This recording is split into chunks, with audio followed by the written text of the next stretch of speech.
Hey everyone, I'm Peter Stories here to guide you today. If you use this video to drift off to sleep, please tap like, hit subscribe, and drop a comment telling me where you're watching from and what time it is there. Now settle in, get cozy, and let yourself relax.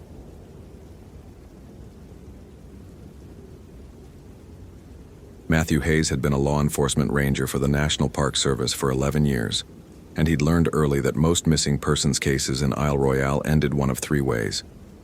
The hiker turned up embarrassed at the wrong trailhead, they turned up injured but alive, or they turned up dead from exposure or a fall. The island was unforgiving, especially in late October when the tourist season had ended and the temperatures plummeted. What he'd never encountered was a case where someone simply ceased to exist. The ferry from Houghton had been rough, the October waves on Lake Superior churning gray and hostile.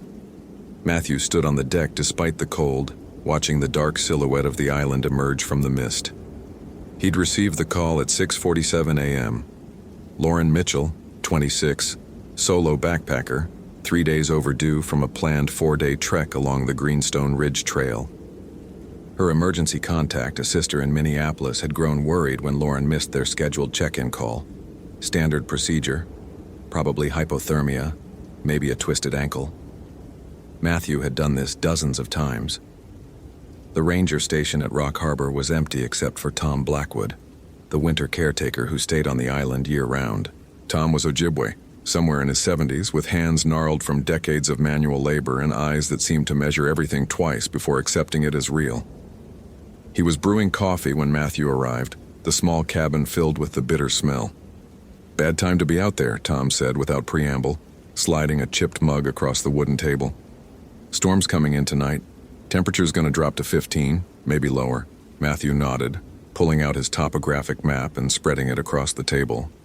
Mitchell started here at Rock Harbor on October 19th. Planned route was Greenstone Ridge to Wendigo, should have been back yesterday. He traced the route with his finger. "You see her when she checked in?" "Young woman, blonde ponytail, blue pack, came through Wednesday morning, seemed prepared enough." Tom's weathered face was unreadable. "Told her the same thing I tell everyone this time of year. Respect the old places, don't camp where the trees are marked." "Marked how?" Matthew asked, though he was already mentally calculating distances and probable shelter points. Tom was quiet for a moment, his fingers wrapped around his own coffee mug. "The old ones, they marked certain places where the boundary is thin. You see trees with deep claw marks, symbols cut into the bark. You move on. You don't ask questions, you just move on." Matthew had heard variations of this from Tom before, local superstitions, folklore passed down through generations.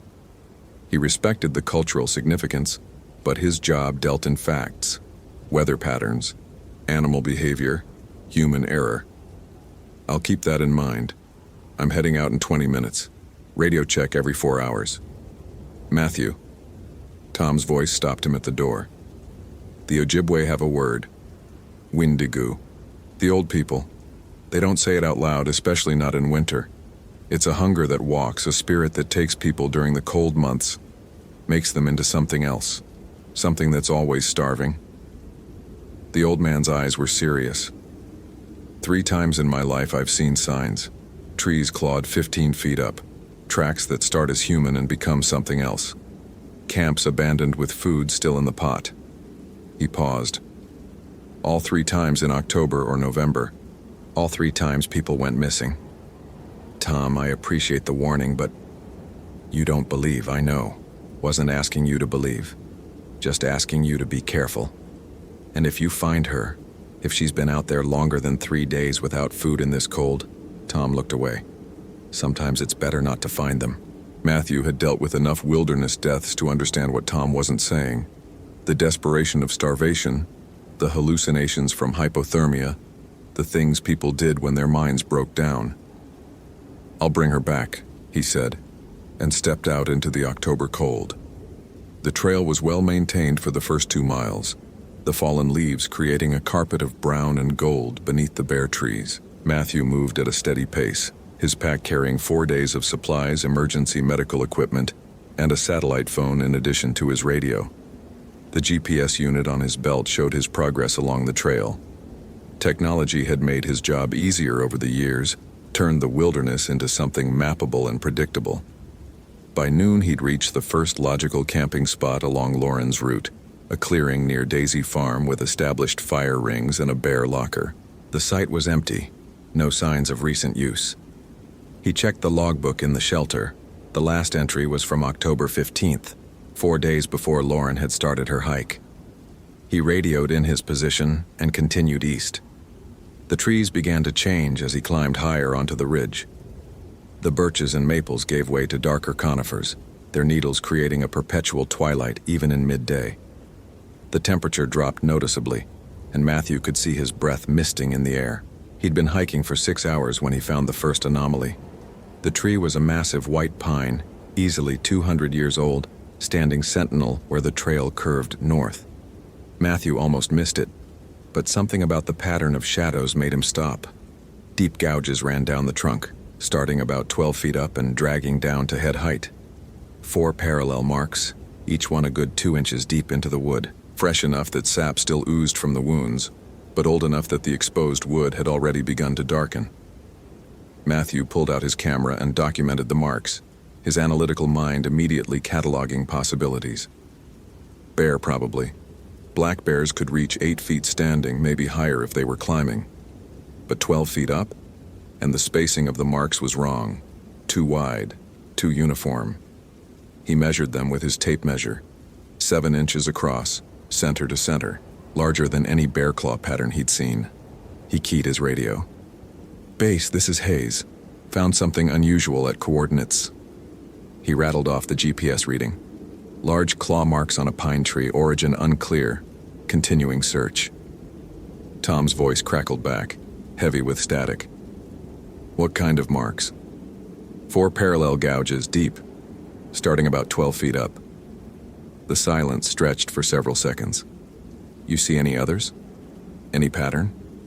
Matthew scanned the surrounding trees. Now that he was looking, he could see them. Other trees with similar marks creating a rough circle around the trail. "Yeah, multiple trees. Looks like territorial marking, maybe." "Matthew, listen to me." Tom's voice was tight. "The marks, are they fresh?" "Within the last few days, I'd say."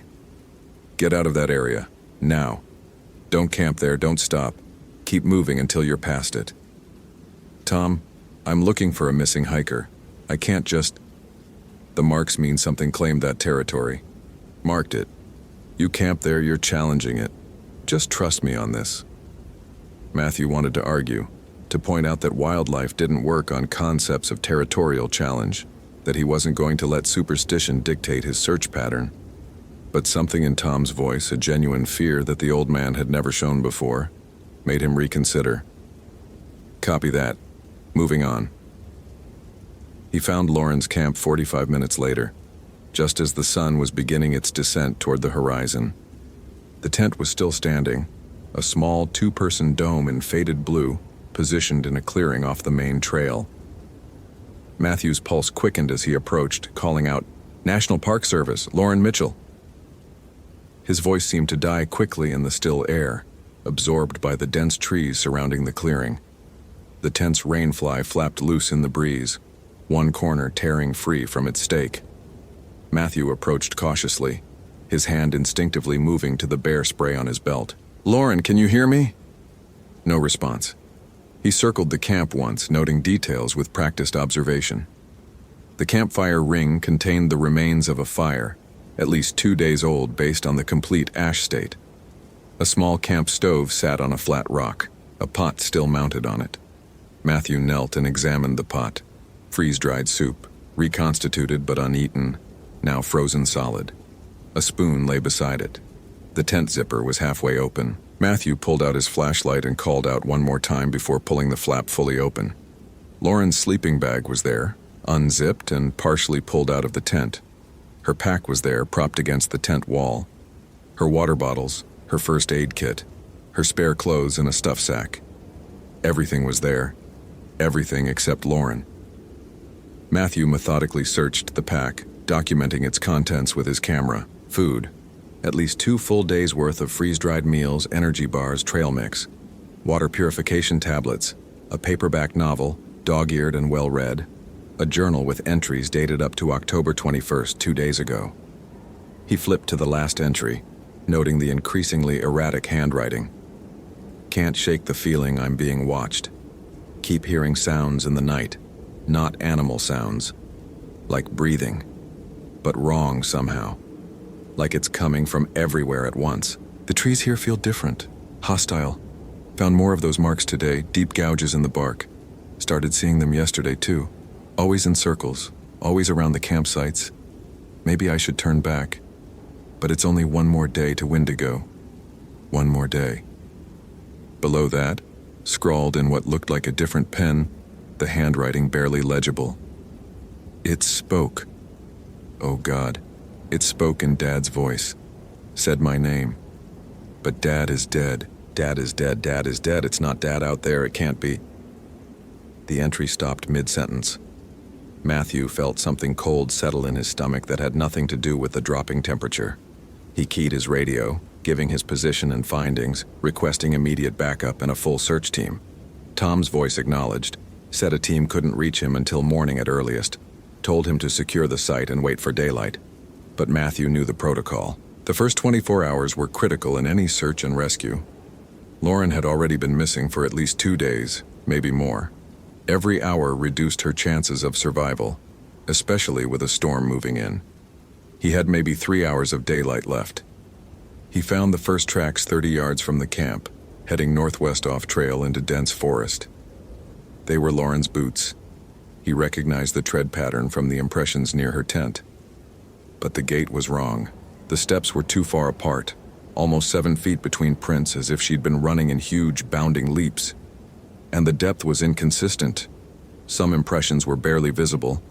Others sank deep into the soft ground with a force that suggested far more than a 130-pound woman. Matthew followed them, marking his trail with bright orange flagging tape every 50 feet. The tracks led downhill toward a ravine choked with deadfall and thick undergrowth. The light was fading fast now, the forest taking on the gray-blue quality of approaching dusk. He clicked on his flashlight, the LED beam cutting through the gathering shadows.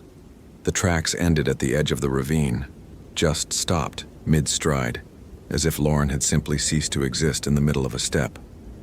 Matthew swept his light across the area, looking for any indication of where she might have gone. A slide mark down the slope, a torn piece of clothing, anything. Nothing. The tracks just ended. But there were other tracks now. Tracks he hadn't noticed before. They started where Lauren's ended, but they were different. Larger. The toe impressions were elongated, almost like a human foot, but stretched, distorted. And there were claw marks at the tips. 5 toes, but wrong. All wrong. The stride length between these new tracks was enormous. At least 9 feet between prints. Matthew's analytical mind struggled to categorize what he was seeing. Some kind of hoax? But who would be out here? Why? The tracks were fresh, made within the last day or two. The surrounding vegetation was disturbed, broken branches at shoulder height. Small saplings snapped and pushed aside. He followed the strange tracks for another 100 yards, his radio crackling with increasing static as the ravine walls rose on either side. Tom's voice broke through, barely audible. Losing. Signal. Storm. Don't. The radio went dead. Matthew checked his satellite phone. No signal. The ravine must be blocking it. He'd have to climb back up to higher ground. He turned to retrace his steps and froze. 30 feet away, barely visible in the failing light, something stood among the trees. It was tall, at least 7 feet, maybe more. The shape was wrong, too elongated, limbs too thin and yet suggesting an impossible strength. In the shadows and the dim light, Matthew couldn't make out details, just an impression of something that shouldn't exist standing perfectly still and watching him. His training kicked in. National Park Service. Identify yourself. The thing didn't move, didn't respond, just stood there. And Matthew felt with absolute certainty that it was staring at him, evaluating him. This is a federal law enforcement officer. Show yourself and identify. A sound came from the shape, a low, rattling breath that seemed to echo from the trees themselves. And then, impossibly, it spoke. Matthew. His mother's voice, clear and perfect, exactly as he remembered it from 15 years ago, before the cancer took her. Matthew, sweetheart, I'm so cold. Please help me. I'm so cold. Every rational part of Matthew's mind screamed that this was impossible, that his mother was dead and buried, that this was some kind of trick, someone using a recording, something. But the voice was perfect. Not just the words, but the inflection, the slight rasp she'd had in her final weeks, the way she'd always pronounced his name with a slight emphasis on the second syllable. Mom? The word escaped before he could stop it. The shape moved, a jerky, wrong motion that covered half the distance between them in a single movement. Matthew's flashlight beam caught it fully for just a second. Antlers, but wrong, growing from a skull that was too elongated, pale skin stretched over bones that protruded at impossible angles, eyes that reflected the light like an animal's but with an intelligence that was distinctly, horribly human. Matthew ran. He crashed through the undergrowth, his pack slamming against his back, his breath coming in ragged gasps. Behind him he could hear it following, that wrong, loping gait, the sound of branches snapping, and his mother's voice calling his name over and over, each repetition more desperate, more hungry. He burst out of the ravine and sprinted back toward Lauren's camp, his legs burning, his mind refusing to process what he'd seen. Animal. Had to be an animal. Elk, maybe. Moose, something his oxygen-starved brain had misinterpreted. The voice was just the wind, his grief manifesting as auditory hallucination. There was a logical explanation. The camp was just ahead. Matthew fumbled for his radio, screaming into it even though he knew there was too much interference. Mayday, Mayday. This is Ranger Hayes. I need immediate extraction. Something is... He saw Lauren. She stood at the edge of the clearing, illuminated by the last rays of the setting sun. She was barefoot, wearing only the thermal underwear she'd probably slept in, her blonde hair loose around her shoulders. Her skin was pale, too pale, with a blue-white quality that spoke of severe hypothermia. But she was standing, walking toward him. Lauren? Lauren Mitchell? Matthew approached cautiously, pulling the emergency blanket from his pack. I'm Park Service. I'm here to help. We need to get you warm. Get you... She smiled. Her teeth were red. I'm so hungry, she whispered. And her voice wasn't quite right, like two voices speaking in unison, harmonizing on the vowels. I'm so hungry, Matthew. I ate everything. The jerky, the trail mix, the power bars. I ate it all and I'm still so hungry. Matthew stopped, his paramedic training warring with the primal urge to run. Hypothermia. Severe hypothermia could cause confusion, hallucinations, strange behavior. But the blood on her teeth. What did you eat, Lauren? Her smile widened and Matthew saw that her fingers were red too, the nails torn and bloody. I ate the deer I found, raw. I couldn't wait for fire. Then I ate the fish from the stream. I ate them alive. And I'm still so hungry. She took a step closer. But it told me.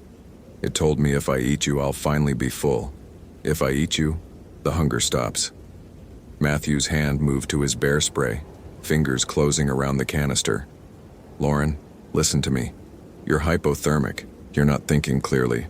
Let me help you. It marked me, she said, holding up her left arm. In the fading light, Matthew could see deep scratches carved into her flesh, symbols he didn't recognize, still seeping blood. 3 nights ago, it came to my tent and it marked me and it spoke to me and it changed me. Her voice rose to a scream. I can feel it inside, the hunger. It never stops. I'll do anything to make it stop. She lunged. Matthew sprayed the bear deterrent directly into her face at point-blank range. Lauren shrieked and fell back, clawing at her eyes. Matthew ran past her, heading for the trail, for higher ground, for somewhere he could get a signal and call for help. The sun was gone now, the forest plunging into darkness. Matthew's flashlight beam bounced wildly as he ran, creating manic shadows that seemed to move with predatory intent.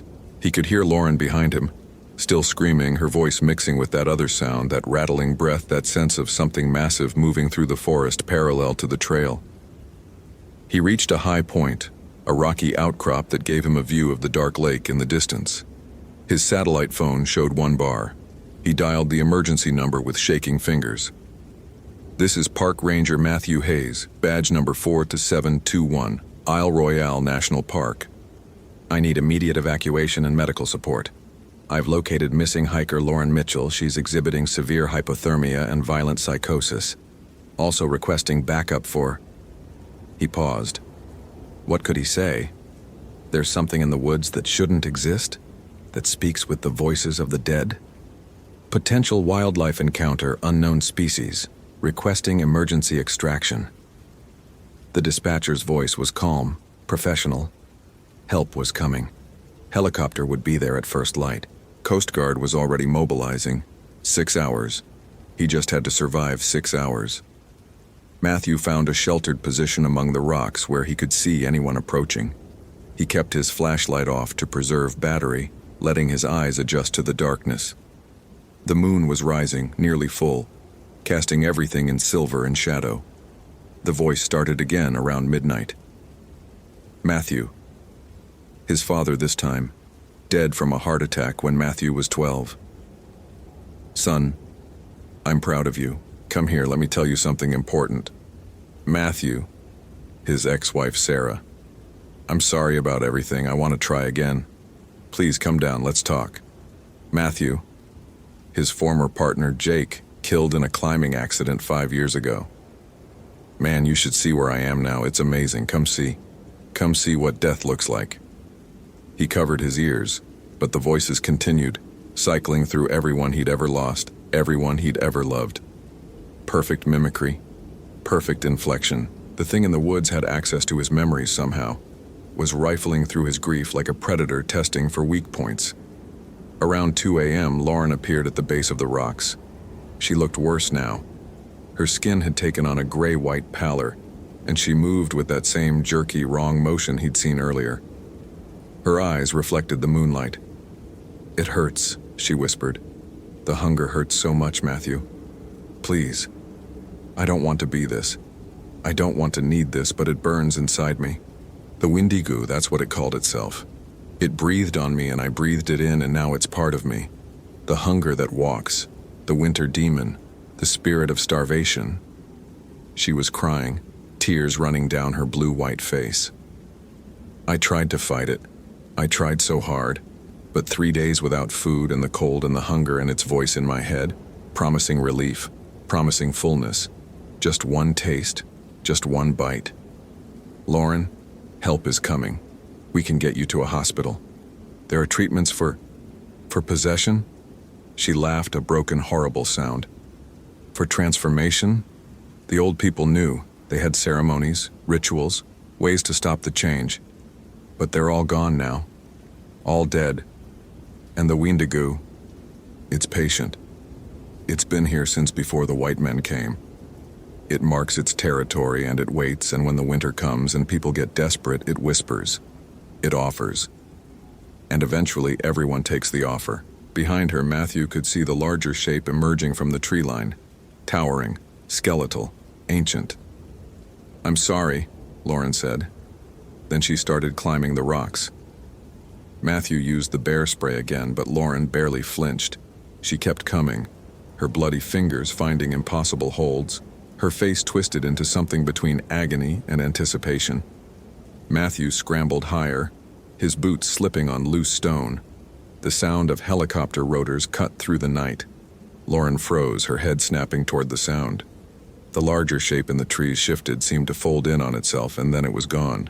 Simply vanished as if it had never been there. Lauren stared at Matthew with something like recognition flickering in her distorted features. "Tell them," she whispered. "Tell them about the marks. Tell them about the warnings. Tell them..." She convulsed, her body seizing. "Tell them some hungers can't be fed." She turned and ran into the forest, moving with that impossible loping stride, heading deeper into the island's interior. The helicopter landed 20 minutes later in a clearing a quarter-mile away. Matthew led them back to Lauren's camp, gave his statement. coordinated the expanding search. By dawn, they had 50 personnel on the island, search dogs, thermal imaging equipment.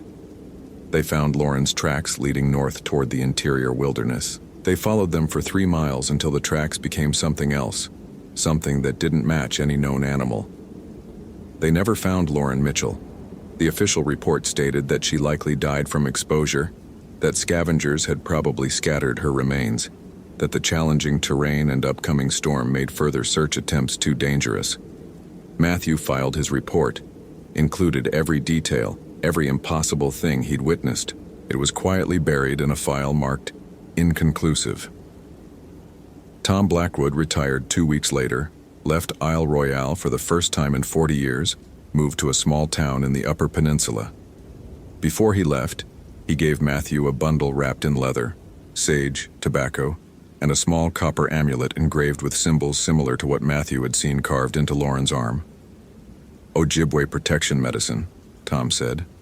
The elders, they have ceremonies. Didn't want to do them, afraid it would draw attention, make things worse, but after this, he shook his head. The old ones say the Wendigo can be killed, but only with specific rituals. Sacred fire, certain prayers, metal blessed under the winter moon. But mostly you don't kill it, you don't even acknowledge it, you just respect the markers and stay away. Those marks on the trees, Matthew said, how long have they been there? This particular set? I first saw them 23 years ago. They come and go. Sometimes there'll be no marks for years, and I think maybe it's gone, moved on to somewhere else. Then winter comes early, storm traps some hikers, and the marks appear again. Tom looked out over the dark water of Lake Superior. 3 times I've seen it active. 3 times people disappeared. You're the first person to see it and walk away. Why me? Why did it let me go? Maybe the helicopter scared it. Maybe you weren't hungry enough yet. The Wendigo, it feeds on desperation, on the moment when people would do anything, eat anything, become anything, just to survive. Tom handed him the bundle. Or maybe it marked you. Maybe it's just waiting. Matthew returned to his ranger station on the mainland, requested a transfer to a different park, somewhere warm, somewhere far from the winter forests. But he dreams now. Dreams of standing among marked trees in the cold, of hearing voices calling from the darkness, of a hunger that grows day by day, despite how much he eats. And sometimes, late at night when the first snow falls, he hears breathing outside his window. Patient, ancient, waiting for the day when he gets hungry enough to answer. The copper amulet never leaves his neck. Hope you felt real chills. If you appreciate genuine horror, consider following. Which moment scared you most?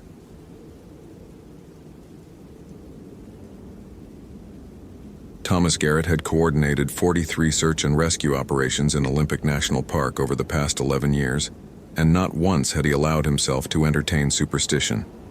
Facts, coordinates, search grids, weather patterns.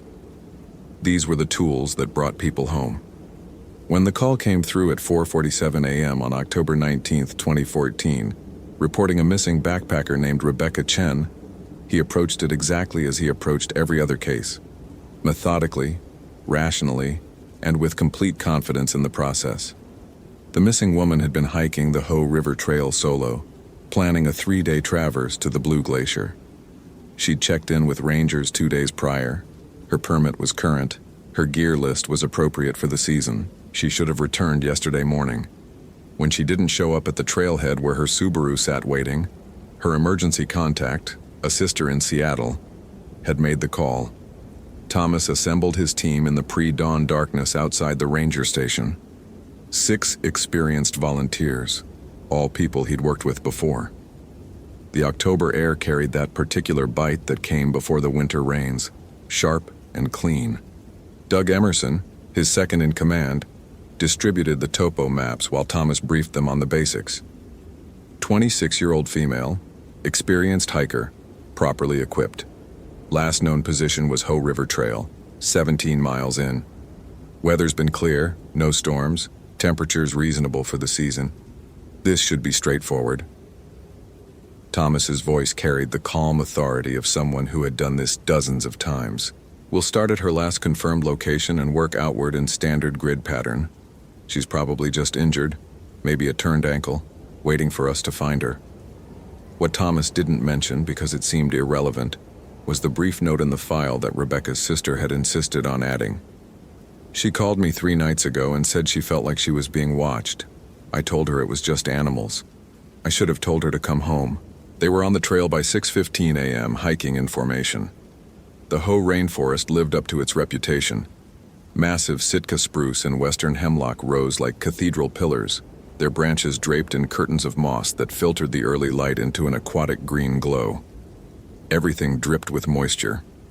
The silence between their footfalls felt unnaturally thick, as though the forest was holding its breath. Thomas checked his GPS unit every 15 minutes, marking their progress with the precision that had become second nature. 17 miles in, they reached Rebecca's last confirmed campsite. The tent was still there. That was the first thing that didn't fit the pattern. The tent stood perfectly intact, no signs of animal interference, no evidence of hasty departure. But it was open, the zipper pulled down as if she'd simply stepped out for a moment. Inside, Thomas found her sleeping bag, her pack, her stove with a pot still attached, oatmeal, half-eaten, 3 days old and beginning to mold. Her phone sat on top of her pack, battery dead. Her journal lay open to the last entry. Thomas read it with growing unease. Something is wrong with the forest. The sounds don't make sense anymore. I keep hearing footsteps that stop when I stop. I keep seeing movement in my peripheral vision, but when I look, there's nothing there. Just trees. Always just trees. But the trees feel wrong, too watching, too hungry. I'm going to pack up at first light and head back. I don't care if I look paranoid. I need to get out of here. The entry was dated 3 days ago. She never made it to first light. Fan out, Thomas ordered, forcing his voice to remain steady. 50-meter radius. Look for any sign of direction. What they found made no sense. Rebecca's boots, her expensive broken-in hiking boots, sat 10 meters from the tent, placed neatly side by side as if she'd simply stepped out of them. No other clothing, no signs of struggle, just the boots, positioned with an almost ceremonial precision on a flat rock. And from that point, tracks. Barefoot tracks. Doug knelt beside them, his weathered face creasing with confusion. These are fresh, maybe 12 hours old. She went north, directly off trail. He looked up at Thomas. Tom, why would she take her boots off? It's 45 degrees at night, the ground is freezing. Thomas didn't have an answer that fit his rational framework. People in hypothermia sometimes removed clothing. Paradoxical undressing, they called it. But this was different, this was deliberate. The tracks didn't wander. They moved with purpose, straight into the deepest part of the forest where the trees grew so dense that the undergrowth died from lack of light. We follow them, Thomas said, ignoring the small voice in his head that had started whispering that something was fundamentally wrong here. The barefoot tracks led them off any maintained trail, into old-growth forest that felt prehistoric. Trees here measured 15 feet across at the base, their roots creating mazes of hollows and tunnels. The moss grew thick enough to muffle sound, and the canopy blocked out so much light that Thomas had to use his flashlight even though it was mid-morning. The tracks continued, steady and purposeful, for nearly 2 miles. Then they found the first marking. Carved into the bark of an enormous hemlock about 7 feet high were symbols that made Thomas's stomach tighten. Not words, not anything he recognized as language. Geometric patterns that hurt to look at, angles that seemed wrong, lines that his eyes wanted to slide away from. And below the carving, driven into the tree with such force that it had penetrated 3 inches into the hardwood, was a bone. A human femur, bleached white, impossibly old. Jesus Christ, someone whispered behind Thomas. Doug photographed it with shaking hands while Thomas examined the carving more closely. The wood around the symbols was fresh, the sap still tacky. This had been made recently. Very recently. But the bone looked ancient. Tom, we need to call this in, Doug said quietly. This isn't a lost hiker situation anymore. Thomas knew he was right, but his radio had stopped working. He pulled it out, checked it. fully charged, properly functioning according to all indicators, but producing only static. He tried his cell phone. No signal, which was normal this deep in the park, but his GPS unit was also malfunctioning now, the screen flickering with corrupted data. Equipment failure, he muttered, but that rational explanation felt hollow. All their electronics failing simultaneously didn't fit any pattern he understood. The barefoot tracks continued past the carved tree, and now Thomas noticed something else. The forest had gone completely silent. No birds, no insects, no wind through the branches, just their breathing and their footsteps on the moss, and even those sounds seemed to be absorbed by the oppressive quiet. They found the second marking a quarter-mile further. This time, the symbols were carved into the earth itself, scraped into the frozen ground in a circle 20 feet across. And in the center of the circle, arranged in a pattern that Thomas's rational mind refused to accept as random, were bones. Lots of bones. Deer, elk, bear, and others that looked disturbingly human. All of them had been cracked open, the marrow extracted. Sarah Chen, one of his most experienced volunteers, bent to examine them. She was a biology teacher, comfortable with anatomy. When she looked up, her face had gone pale. "These aren't all animal bones, Tom. Some of these are definitely human, and they've been processed. The marrow's been deliberately removed, the bones cracked with precision. This isn't scavenging.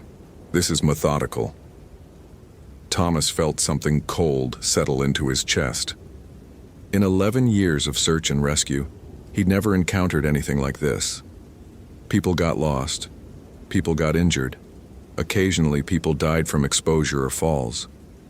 But carved symbols and bone circles and methodical consumption that existed in a different category of horror entirely. "We're pulling out," he said. "Now." We hike back to the station, call in law enforcement, and... The scream cut through the silent forest.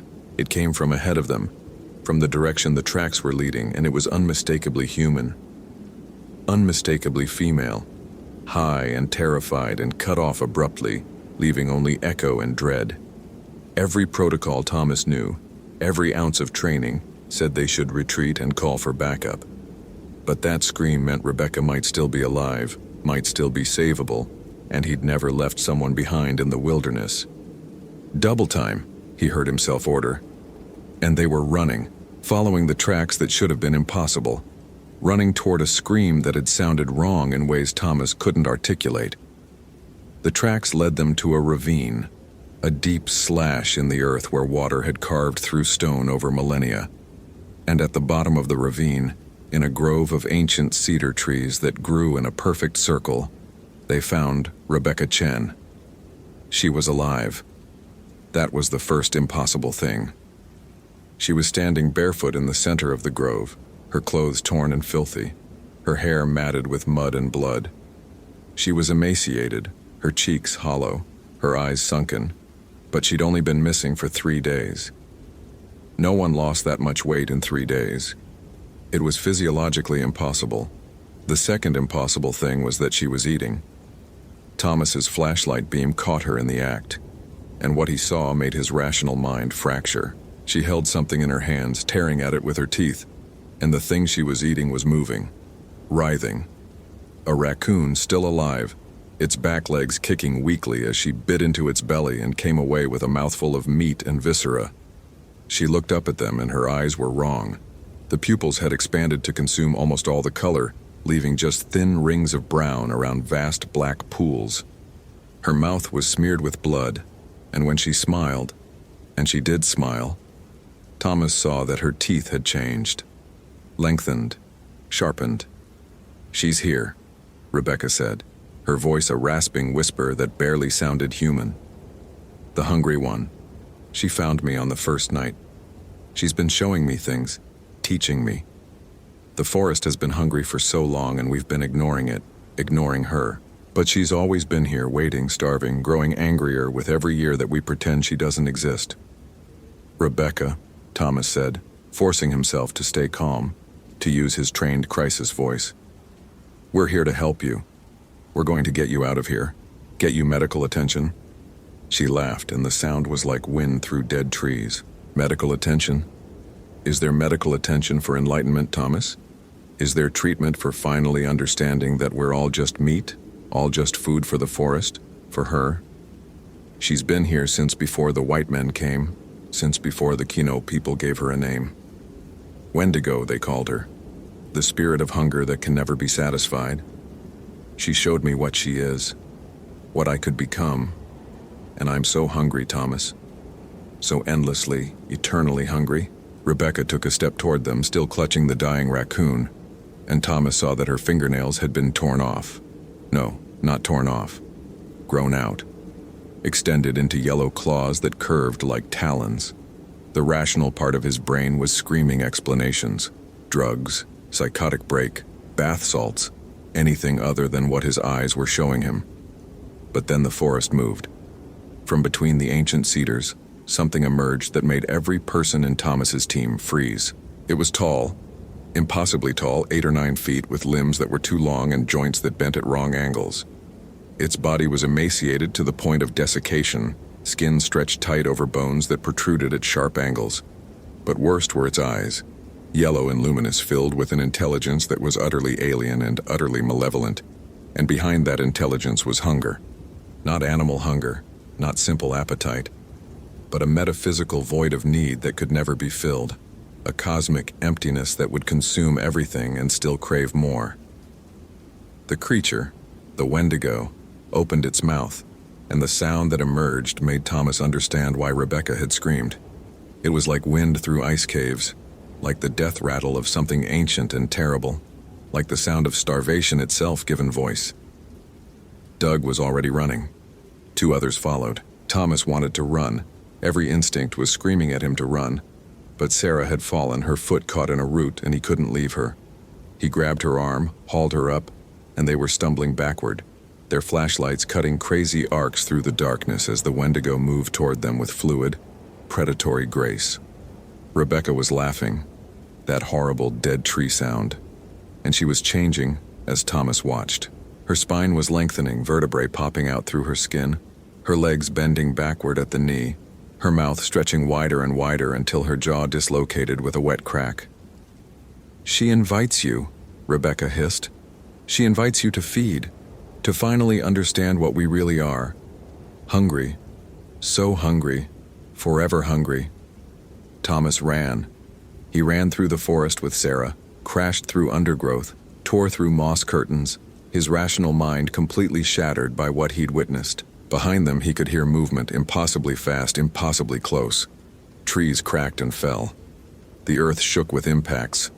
And underneath it all, that terrible sound, the voice of endless hunger, gaining on them. His team scattered. Thomas lost track of Sarah in the darkness, lost track of direction, lost track of everything except the desperate need to survive. His lungs burned, his legs screamed. But the thing behind him never tired, because hunger never tired. Hunger was eternal. Hunger was patient. He broke through into a clearing and realized he'd run in a circle. He was back at the bone circle, the carved symbols in the earth glowing with a faint phosphorescence in the darkness. And standing in the center of the circle, waiting for him as if she'd known he would return, was Rebecca, or what Rebecca had become. She towered over him now, easily 7 feet tall, her limbs elongated and skeletal, her skin pulled drum-tight over grotesquely distended bones. Her mouth was a cavern of teeth, row upon row descending into her throat. Her eyes were those same yellow lights he'd seen in the original Wendigo, burning with insatiable need.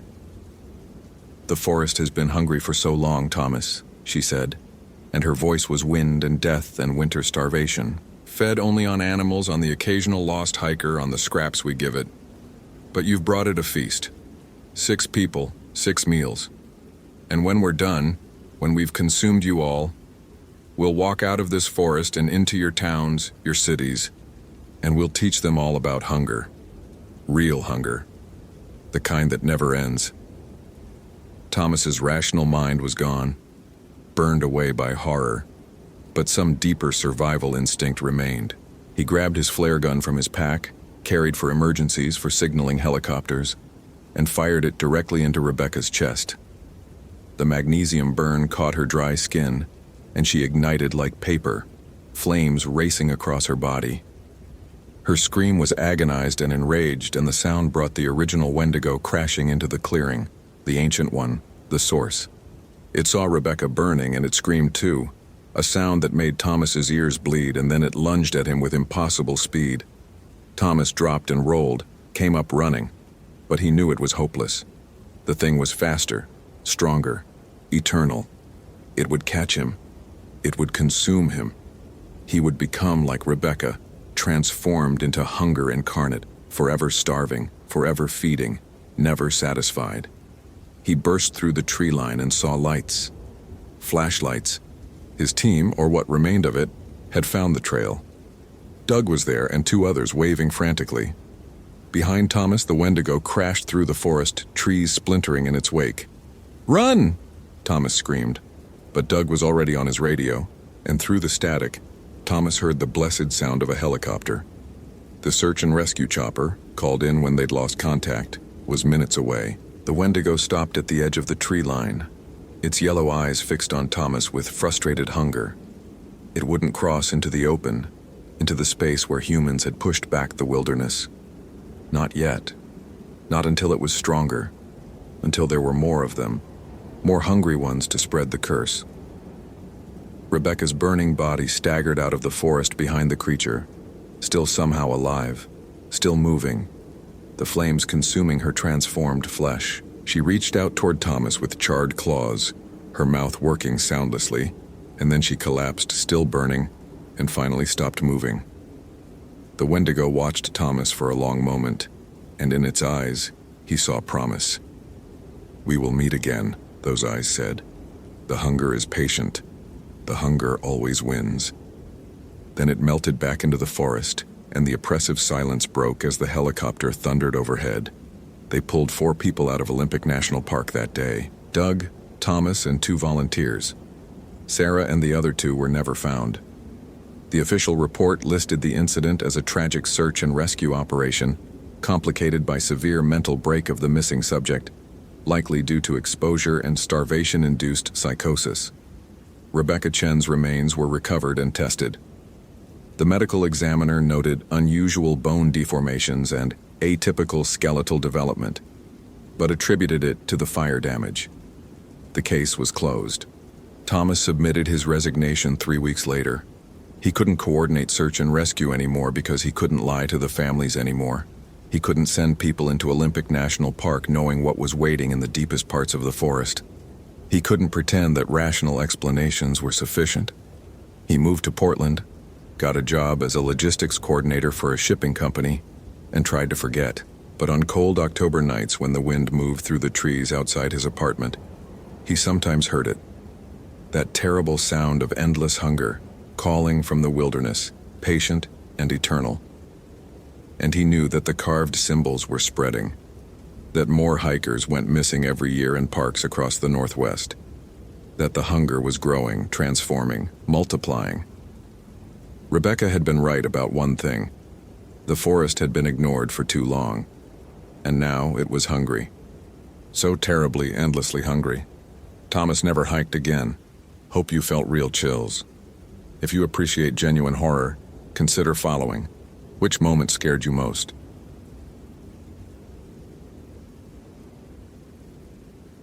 Daniel Chen had always trusted numbers. Coordinates didn't lie. Elevation data didn't deceive.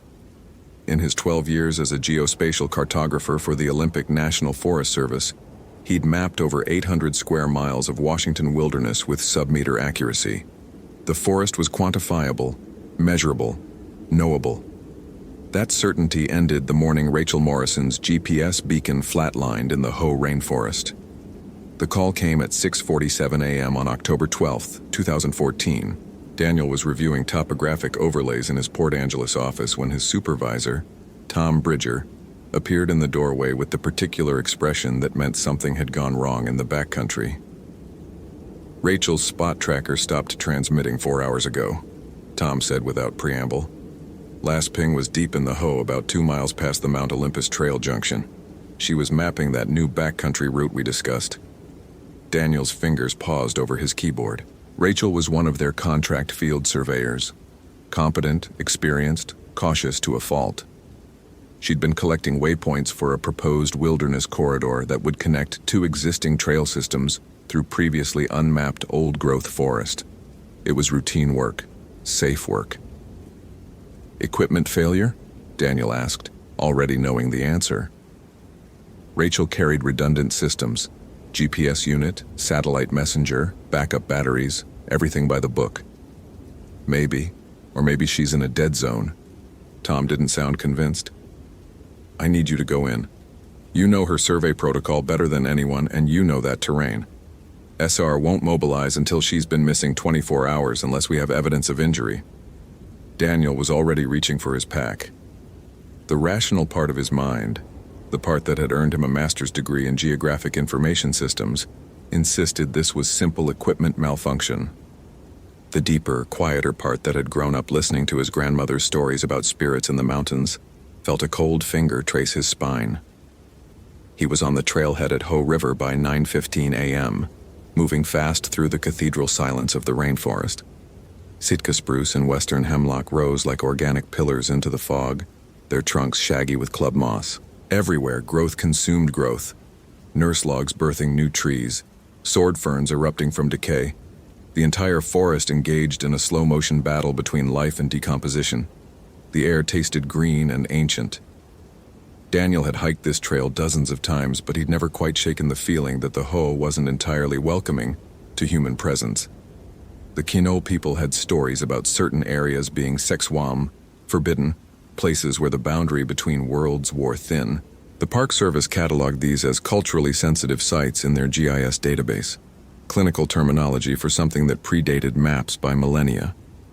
Rachel's last coordinates put her 16 miles in, past where most day hikers turned back.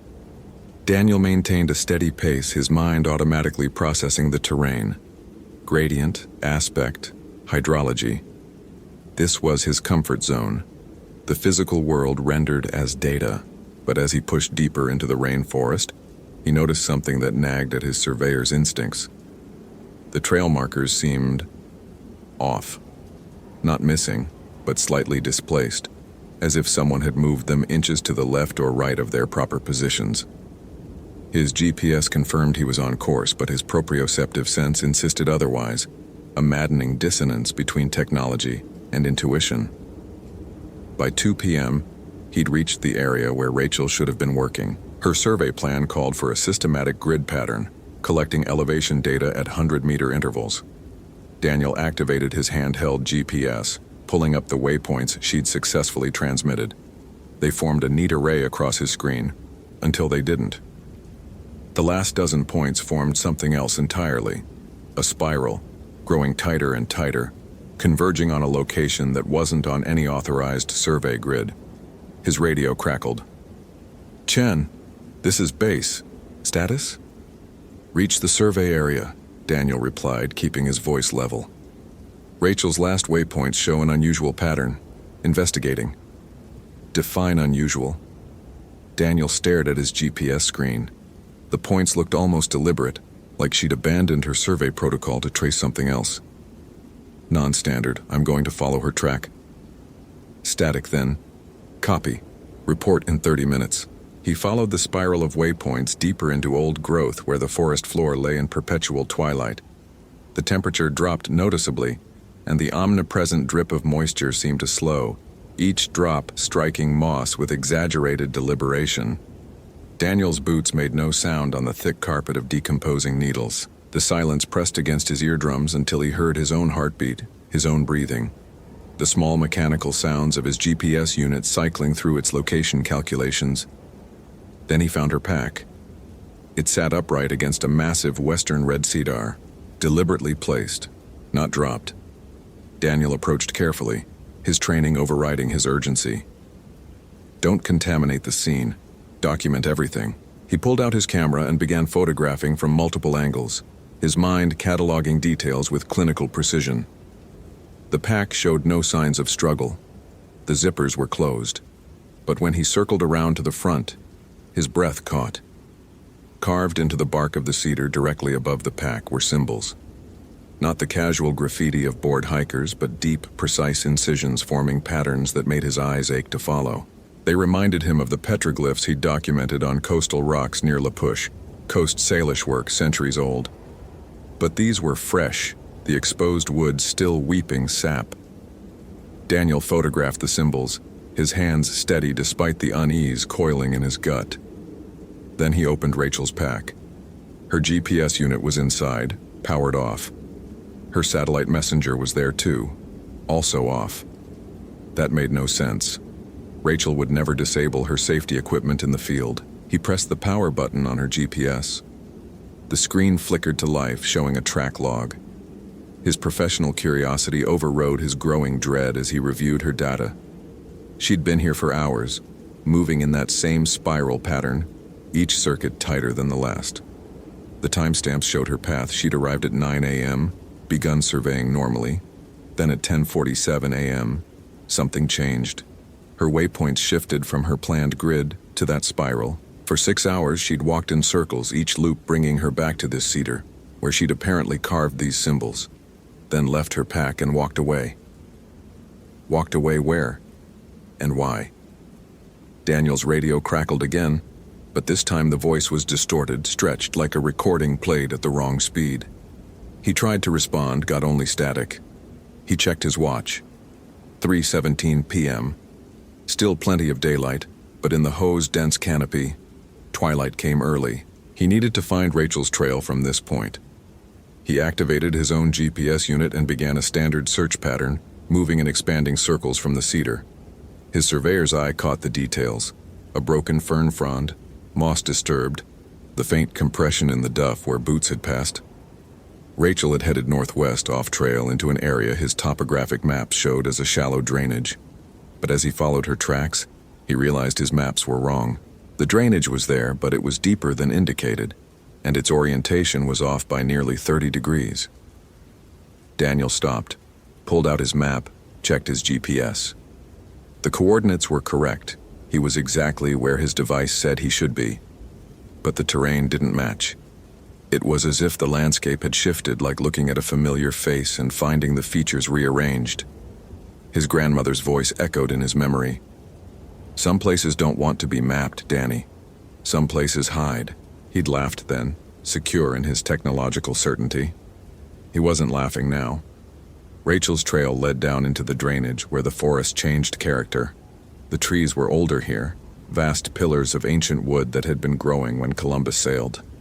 Their trunks were scarred with patterns, not carved by human hands but grown that way, the wood twisted into configurations that suggested meaning. The moss hung in curtains so thick they created corridors, passageways through green twilight that seemed to lead somewhere specific.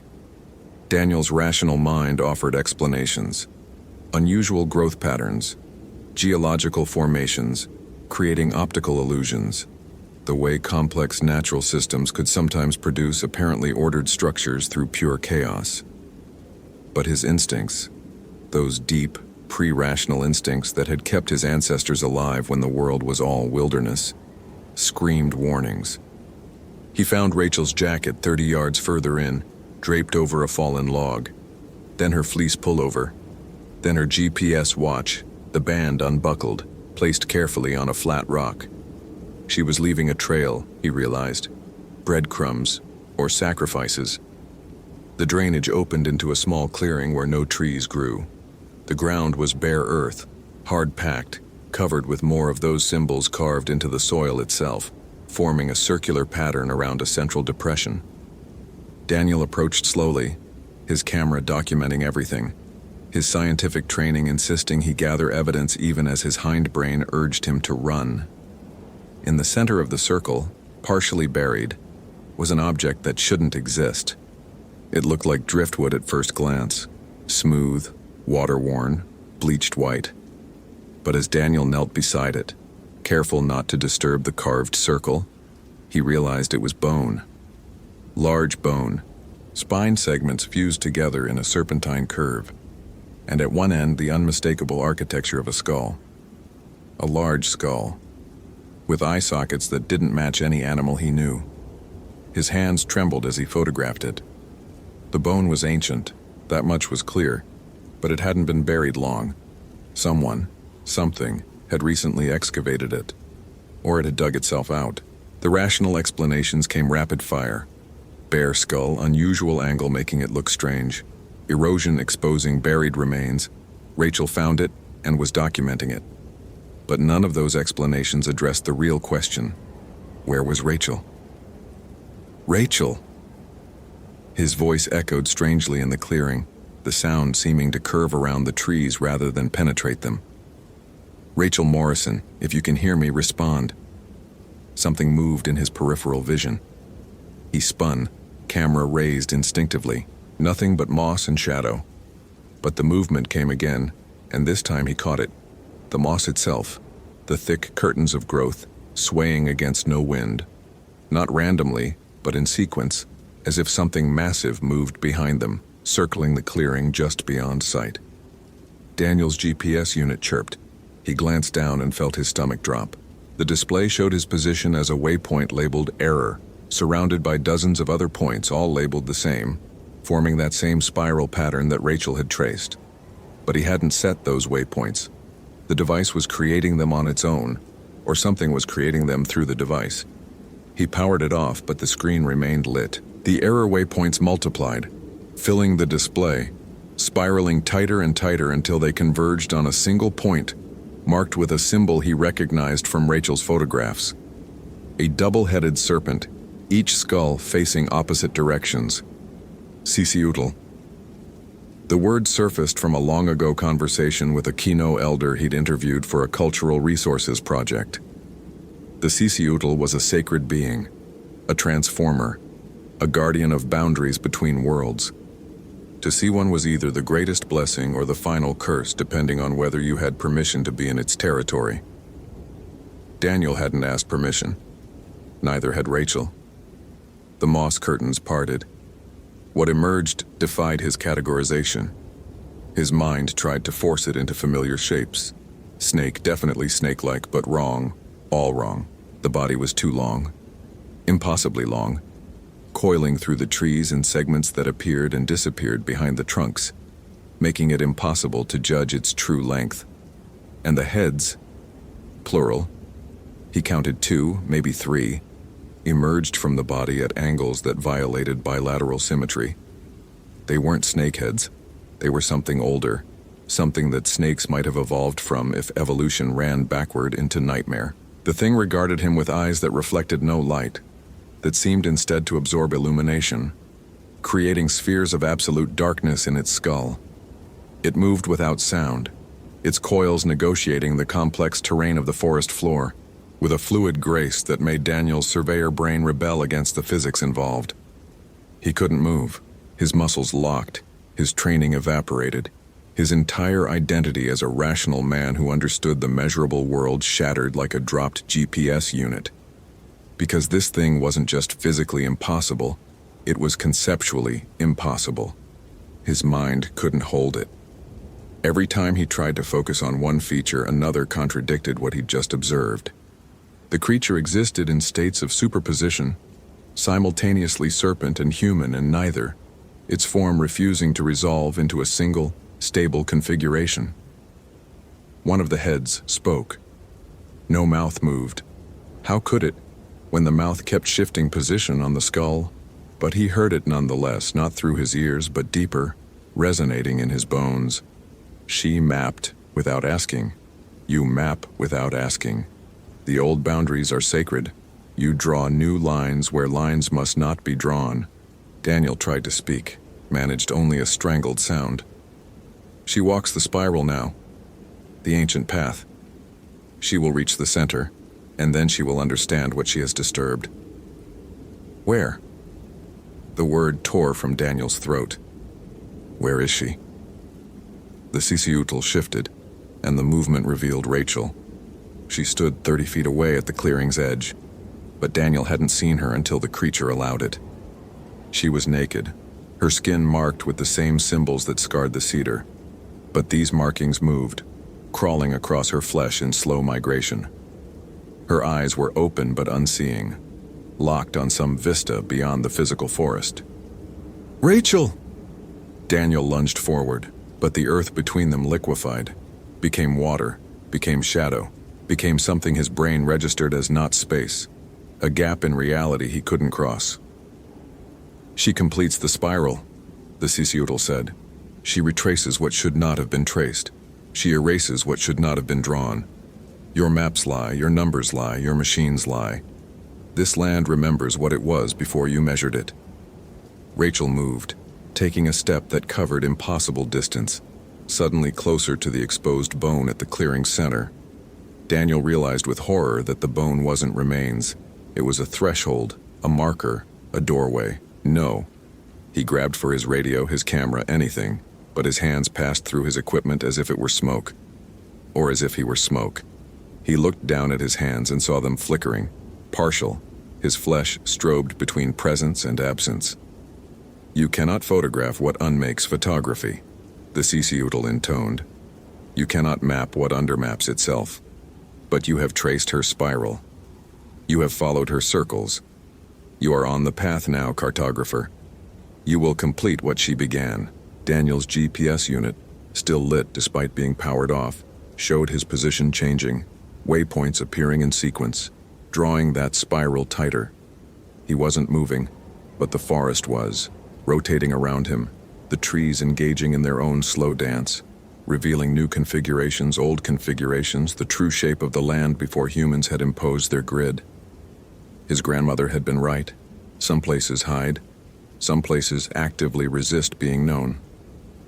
Rachel reached the bone. She knelt beside it, and her hands, those hands that had held GPS receivers and field notebooks and had shaken his hand when they'd met at the regional GIS conference 3 years ago, began to dig. Not frantically, but with ceremonial precision, excavating around the exposed spine, following it down into the earth. Daniel tried to run, but his legs moved him forward instead, toward the clearing's center, toward Rachel, toward that threshold of ancient bone. His training screamed at him, "This isn't real. It's hypothermia, it's hallucination, it's contaminated water. It's carbon monoxide from a hidden volcanic vent. It's anything but what it appears to be." But he knew. With the certainty he'd once reserved for coordinate systems and datum calculations, he knew. This was realer than real. This was what lay beneath the maps, the truth that cartography covered up. The world as it existed before humanity's desperate need to measure and contain and control. The Sisiutl circled closer, its coils defining the boundaries of the clearing, and Daniel understood that the clearing wasn't a natural feature. It was the creature itself, its body forming the space, the territory it guarded. He'd been inside it all along. "Your colleague found the old paths. The routes we walked before your kind came with their chains and their compasses. She began to see the true forest. Now she must complete the seeing, and then she must unsee, and in unseeing, restore what was disturbed." Rachel's digging exposed more bone, vertebrae connecting to ribs, ribs to limbs, limbs to something that looked disturbingly human, if humans had been built on a serpentine template. She showed no distress, no fear, only focused attention as she uncovered what had been buried, or what had buried itself.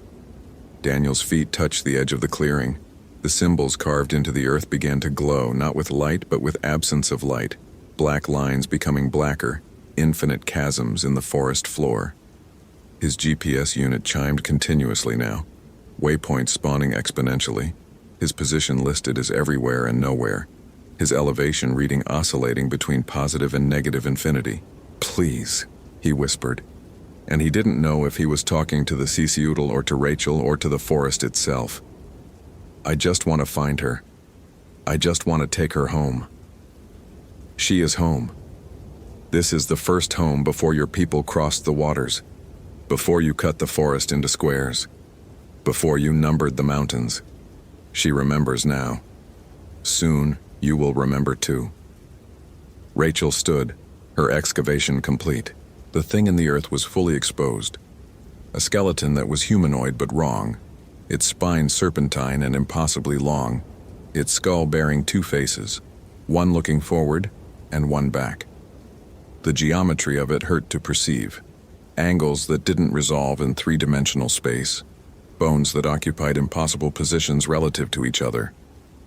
She looked at Daniel then, and her eyes were clear, fully aware. When she spoke, her voice was her own, but layered with something older. "It's beautiful, Danny. The real map. The one beneath all our maps. The forest knows itself. It doesn't need our waypoints. Rachel, we need to get you out of here. You're hypothermic, I'm seeing." She smiled, and the symbols on her skin pulsed. "For the first time, I'm actually seeing. Not measuring, not recording, not reducing to data. Just seeing. The Ciciotl showed me. Our surveys were drawing new boundaries over sacred ones. Every GPS point we collected was like nails in the Earth's skin. We were pinning it down, holding it to our version of reality." Daniel's mind reeled. This was madness. This was exposure psychosis. This was anything but. But his GPS unit showed him the truth. Overlaying his current topographic map with Rachel's completed spiral survey created a pattern. The waypoints, when connected, formed the exact shape of the skeleton at his feet. She hadn't been collecting random points. She'd been tracing something that existed in a dimension his instruments could barely detect. A structure that underlay the physical forest, the bones of the world before it was named. "The Kenote elders were right," Rachel continued. "Some boundaries are real, Danny. Not political, not arbitrary lines on a map. Real boundaries between worlds, between what was and what we pretend is. Our trail system was about to cut through a threshold. The Ciciotl couldn't allow it." "So it took you?" Daniel's voice cracked. "As what? A sacrifice?" "As a correction." Rachel knelt again, placing her hands on the skeleton. "Everything we map, we change. By observing and recording, we collapse possibilities.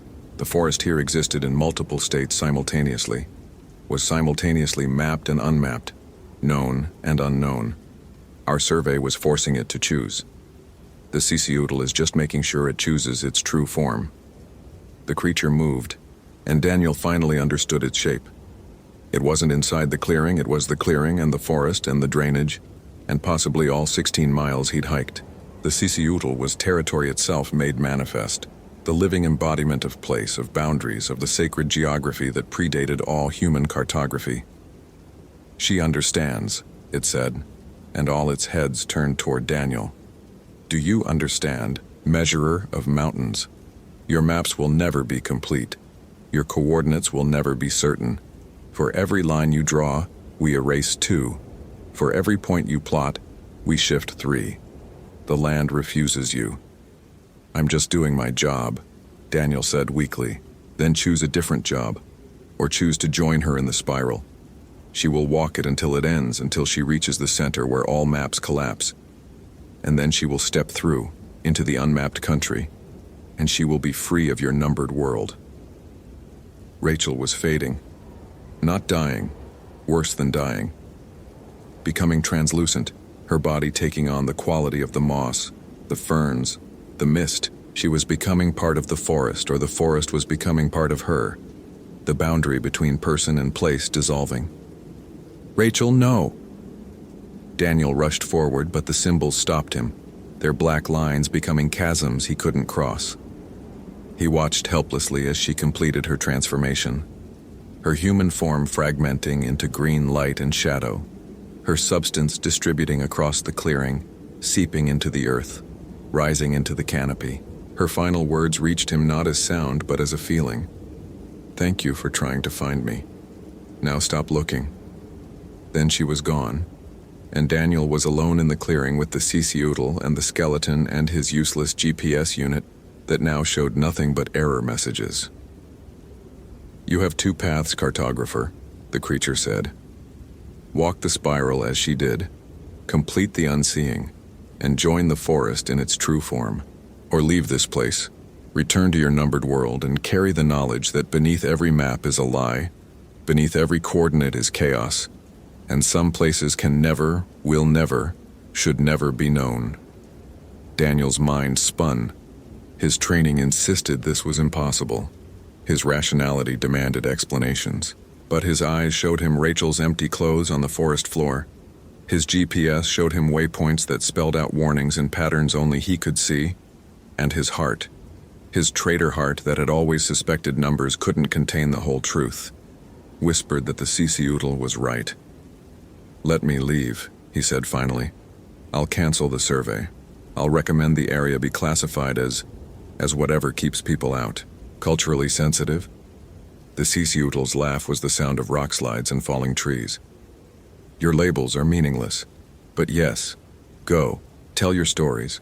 Your colleagues will call you mad. Your supervisors will demand your maps. But you will know the truth now, always. Every map you make, you will see the lies in it. Every boundary you draw, you will feel the real boundaries pushing back." The forest rotated again, and suddenly Daniel was standing at the trail junction, 16 miles from where he'd been. 6 hours compressed into an instant or expanded into eternity. His pack was at his feet. His GPS showed his position accurately for the first time in hours. The sun was setting, painting the rainforest canopy in blood-red light. He looked back toward where the clearing should be, but saw only undifferentiated forest, trees and moss and shadow indistinguishable from any other patch of the Ho. If he tried to find it again, he knew he wouldn't. The land would rearrange itself. The Sisiutl would hide its threshold. Daniel hiked out in darkness, his headlamp cutting a narrow tunnel through the black. At the trailhead, a search and rescue team was mobilizing. Tom Bridger ran to him immediately. "Chen? Thank God. We've been trying to raise you for hours. Did you find any sign of Morrison?" Daniel opened his mouth to explain, to tell them about the clearing and the Sisiutl and Rachel's transformation. But the words wouldn't come. Because how could he explain? How could he make them understand that Rachel wasn't lost? She'd been found, claimed, returned to a state that predated maps and names and the human need to know. "I found her pack," he said finally, "and her equipment. She was..." He stopped. What was she? Dead? Transcended? Absorbed? "She went off trail. Deep. I couldn't follow in the dark. We'll need a full team." They never found her. The search lasted 3 weeks, covering 40 square miles, deploying helicopters and dogs and thermal imaging. Daniel led them everywhere except the clearing, because every time he tried to navigate there, his instruments failed, his maps contradicted themselves, and the forest simply refused to lead them to that threshold. Eventually, Rachel Morrison was declared lost and presumed dead. Her memorial service drew 200 people. Daniel attended, said nothing, and watched her parents weep for a daughter who wasn't dead, but had become something they could never comprehend. He quit the Forest Service 6 months later. His final act was to recommend that the proposed trail corridor through the Ho be permanently canceled due to terrain instability and cultural significance. The recommendation was accepted. The area remained unmapped, off-limits, which was exactly what it wanted. Daniel became a high school math teacher. He never mapped again. But sometimes, when he looked at GPS coordinates or topographic maps or any human attempt to impose order on wild places, he saw the lies. Saw the places that resisted, the territories that remained sovereign, the boundaries that existed beyond human comprehension. And late at night, when insomnia kept him staring at the ceiling, he wondered if Rachel was happy in her unmapped country. If she walked eternal spirals through forests that refused to be numbered. If she'd found peace in becoming what couldn't be charted or measured or known. His GPS unit sat in a drawer, powered off but its screen still lit, still showing that spiral of error waypoints converging on a symbol of a double-headed serpent. Sometimes it chirped, a notification for messages from coordinates that didn't exist. Daniel never looked at those messages. He knew what they said. Some places don't want to be mapped, Danny. Some places hide. His grandmother had been right all along. The Sisiutl was still out there guarding its threshold, protecting the sacred boundaries between known and unknowable. And Rachel was with it, or part of it, or had become it, transformed into the very territory she'd tried to measure, her final coordinates reading not latitude and longitude, but something deeper, the unmarked center where all maps collapse, where the numbered world ends and the true forest begins. Daniel carried that knowledge like a stone in his chest. Not guilt. He couldn't have saved her because she didn't need saving. She'd found what every cartographer secretly fears and secretly yearns for. A place that absolutely, permanently, magnificently refuses to be known. Hope you felt real chills. If you appreciate genuine horror, consider following. Which moment scared you most?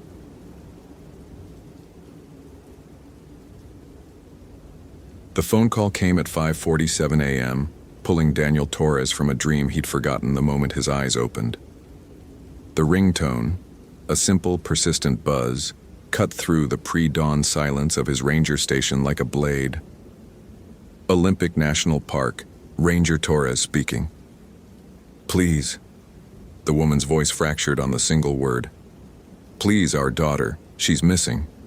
She was supposed to call us yesterday afternoon. She always calls. Daniel sat up, already reaching for the notepad on his nightstand. His body moved through the motions automatically, a script written by 5 years of search and rescue operations. Ma'am, I need you to take a breath. Tell me your daughter's name. Lauren Whitfield. She's 19. She went hiking alone on the Enchanted Valley Trail 3 days ago. 2-day trip, she said. She's done it before, she knows what she's doing, but... The woman's composure cracked. Her last text message. She said she heard someone calling her name. Daniel's pen stopped moving. What time did she send that message? Thursday, 4:17 p.m., she said. Heard someone calling my name. Sounds like they need help. Going to check it out. That was the last we heard from her. Thursday. Today was Saturday, 41 hours. Daniel closed his eyes, and for just a moment he was back in the Hoh rainforest, September 2003, shouting a name into the green darkness until his throat bled. Marcus Chen, 32 years old, marketing executive from Seattle who'd heard something in the woods and followed it deeper than anyone could follow him back. They'd found Marcus's backpack 4 months later, 30 miles from where he'd last been seen. Nothing else. No body. No explanation. Just the pack, sitting upright on a fallen log as if someone had carefully placed it there. Ranger Torres, are you there? I'm here. Daniel opened his eyes. The room came back into focus, the topographic maps on the walls, the equipment checklist pinned beside his door, the photograph he kept face down in his desk drawer because looking at it made the job harder. I need you to send me everything. Her itinerary, photos, what she was wearing, gear she took with her. Text it to this number. I'm leaving in 15 minutes. You'll find her? The question held too much hope, and Daniel had learned the hard way not to feed hope when it wasn't earned. I'll search for her, Mrs. Whitfield. That's what I can promise you. He dressed in the dark, base layer, uniform, fleece jacket. The weather report on his radio crackled to life as he laced his boots. High of 52 degrees, valley fog expected until noon, possible rain by evening. Standard October in the Olympics. He loaded his pack with practiced efficiency, first aid kit, emergency shelter, rope, water purification tablets, GPS unit, radio, flares. The weight settled against his shoulders like an old argument. His phone buzzed. Mrs. Whitfield had sent a photograph. Lauren Whitfield smiled up at him from the screen, dark hair pulled back, eyes that seemed to hold some private amusement. She stood at a trailhead, pack on her back, one hand raised in a peace sign. The timestamp read June 2008. 4 months ago. She looked younger than 19, and Daniel felt something twist in his chest. The drive to the Enchanted Valley trailhead took 45 minutes through roads that carved through old-growth forest. Douglas firs rose like cathedral columns in his headlights, their bark dark with morning dew. The park was quiet at this hour, too early for day hikers, too late for nocturnal animals. Just the sound of his truck's engine and the occasional pop of gravel under his tires. He parked at the trailhead at 6:52 a.m. 2 other vehicles sat in the lot. A blue Honda Civic with a University of Washington parking permit and a dusty Ford pickup with local plates. Daniel ran the Honda's license through the park database on his radio. It came back registered to Lauren Whitfield, Seattle address. The trail began where pavement ended, a narrow path that disappeared into fog so thick Daniel could barely see 20 feet ahead. He clicked on his headlamp and started walking. The Enchanted Valley Trail was one of the park's most popular routes. 13 miles one way through temperate rainforest, to a valley ringed by waterfalls that cascaded down granite walls like ribbons of silver. Beautiful in summer, treacherous in October. The trail crossed the Kino River multiple times, and autumn rains could turn gentle crossings into impassable rapids overnight. Daniel moved at a steady pace, eyes scanning the ground for signs. Boot prints, size 7 or 8, probably women's, appeared in the mud every 100 yards or so, confirmation that Lauren had made it at least this far. The prints were clear, deliberate, showing no signs of stumbling or running.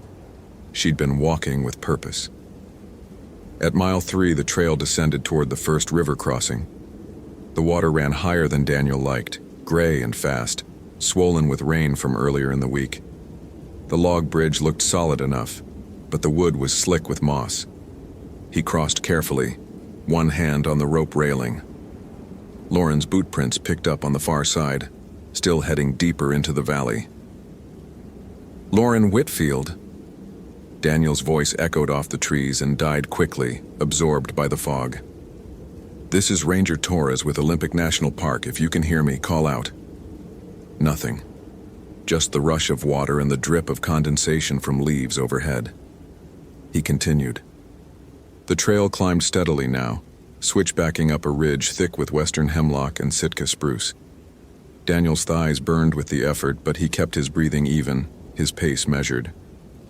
41 hours was a long time to be missing, but it wasn't hopeless. People had been found after weeks in the wilderness. Lauren was young, fit, experienced. She had a chance. Marcus Chen had been experienced too. Daniel pushed the thought away and focused on the immediate. The trail, the terrain, the evidence. At mile 5, he found the first sign that something had changed. Lauren's boot prints veered off the main trail. Daniel stopped, studying the ground. The prints led away from the established path and into the undergrowth, heading northeast toward a section of forest the maps marked as unmarked wilderness. Dense canopy, no maintained trails. Easy to get turned around in conditions like this. But why would she leave the trail? "Heard someone calling my name." Daniel pulled out his radio. "Base, this is Torres. I'm at mile marker 5 on the Enchanted Valley Trail. I've got evidence the subject left the established path, heading northeast into unmarked wilderness, requesting backup for grid search." Static crackled. Then Jennifer Park's voice came through, clear and professional. "Copy that, Torres. I can have Michaels and Rodriguez there by 1100 hours. Do you want to wait for backup before proceeding?" Daniel looked at the prints leading into the fog. 41 hours. Every minute mattered. "Negative. I'm following the trail while it's fresh. Will mark my route and maintain radio contact every 30 minutes. "Copy. Stay safe out there, Daniel." He pulled surveyor's tape from his pack and tied a bright orange strip to a tree branch at the point where Lauren left the trail, then followed her prints into the forest. The terrain grew rougher immediately. The established trail had been maintained, cleared of fallen logs and major obstacles. Here, Daniel had to climb over deadfall and push through thickets of salal and Oregon grape. The boot prints appeared sporadically in patches of soft earth, always moving in the same direction, northeast, deeper into the wilderness. After 20 minutes, the prints stopped at the edge of a small clearing. Daniel stepped out of the trees and into a space roughly 30 feet across, perfectly circular. The ground was bare earth, no vegetation, as if nothing had ever grown here. The fog hung heavier in this spot, swirling in slow eddies that made Daniel's eyes water. In the center of the clearing sat Lauren's backpack. Daniel approached slowly, his training overriding the unease that had begun to settle into his bones. The pack sat upright, leaning against nothing, exactly as Marcus Chen's pack had been found 5 years ago. Daniel circled it once, looking for signs of struggle, blood, torn fabric. Nothing. The pack appeared pristine, undamaged. He knelt beside it and carefully opened the main compartment. Inside, neatly folded clothes, a sleeping bag still in its stuff sack, water bottles full, food supplies untouched. Her wallet, her phone, battery dead, her park permit showing she'd checked in on Thursday morning at 9:15 a.m. Everything a hiker would need, everything except the hiker herself. "Lauren." Daniel stood, cupping his hands around his mouth. "Lauren Whitfield, can you hear me?" His voice vanished into the fog like water into sand. Daniel pulled out his GPS unit, marking the coordinates. N47 degree 36.892, W123 degree 26.441. He photographed the scene from multiple angles, documenting the pack's position, the strange circular clearing, the absence of any tracks leading away from this spot. Lauren's boot prints ended here, at the clearing's edge, and didn't continue. It was impossible. People didn't vanish. They wandered off. They fell. They succumbed to hypothermia or injury or a dozen other explicable causes. But they left traces. Bodies. Blood. Something. Daniel reached for his radio. That's when he heard it. Daniel. His name, spoken softly, coming from the trees to his left. A woman's voice, young, uncertain. Daniel's hand froze on the radio. "Lauren? Daniel, help me, I'm lost." The voice came from deeper in the forest now, moving away. Daniel grabbed Lauren's pack, evidence, he couldn't leave evidence, and pushed through the undergrowth in the direction of the voice. "Keep talking, I'm coming to you. I can't see the trail, everything looks the same. Daniel, please." The voice led him through a maze of fallen trees and thorny undergrowth. Daniel's jacket snagged on branches, his boots slipped on moss-covered rocks, but he kept moving, following the voice that stayed always just ahead, just out of sight. "Where are you? Call out so I can find you." "I'm here. I'm right here." Daniel burst through a curtain of sword ferns into another clearing, smaller than the first. Empty. No Lauren. No sign anyone had been here. The fog pressed close, and Daniel realized with cold clarity that he couldn't hear the river anymore. Couldn't hear anything except his own breathing and the slow drip of water from the trees. "Lauren?" Silence. Daniel pulled out his GPS. The screen flickered, displaying coordinates that made no sense. According to the device, he was 15 miles northeast of where he'd found the pack. Impossible. He'd been walking for maybe 10 minutes. He switched to the radio. "Base, this is Torres. I've encountered an anomaly. GPS is malfunctioning. Requesting coordinates confirmation." Static. "Base, do you copy?" More static, and then, "Daniel." Marcus Chen's voice, impossible, coming from the radio in his hand. "You should have looked harder for me, Daniel. You should have kept searching." Daniel dropped the radio. It hit the ground and went silent. His heart hammered against his ribs. Not real. Hallucination. Dehydration. Exhaustion. The mind playing tricks in the fog. He'd been out here for... He checked his watch. 3 hours. Not long enough for this. Not long enough for any of this. Daniel. His mother's voice now calling from behind him. She'd been dead for 7 years. Daniel spun around. The clearing was empty, but the fog had grown thicker, moving in patterns that didn't follow the wind. Shapes formed and dissolved in the white, almost human, almost recognizable. "Daniel, you left him." His father's voice slurred with the whiskey that had eventually killed him. "You leave everyone." "Not real," Daniel said aloud to himself, to the fog. "You're not real. Does it matter?" Lauren's voice again, young and afraid. "Daniel, I'm so cold. Why didn't you find me in time?" "Where are you?" Daniel's voice cracked. He hated the desperation in it, hated how easily the thing, whatever it was, had found the cracks in his armor. "Show yourself." "I'm right behind you." Daniel turned. A figure stood at the clearing's edge, barely visible through the fog.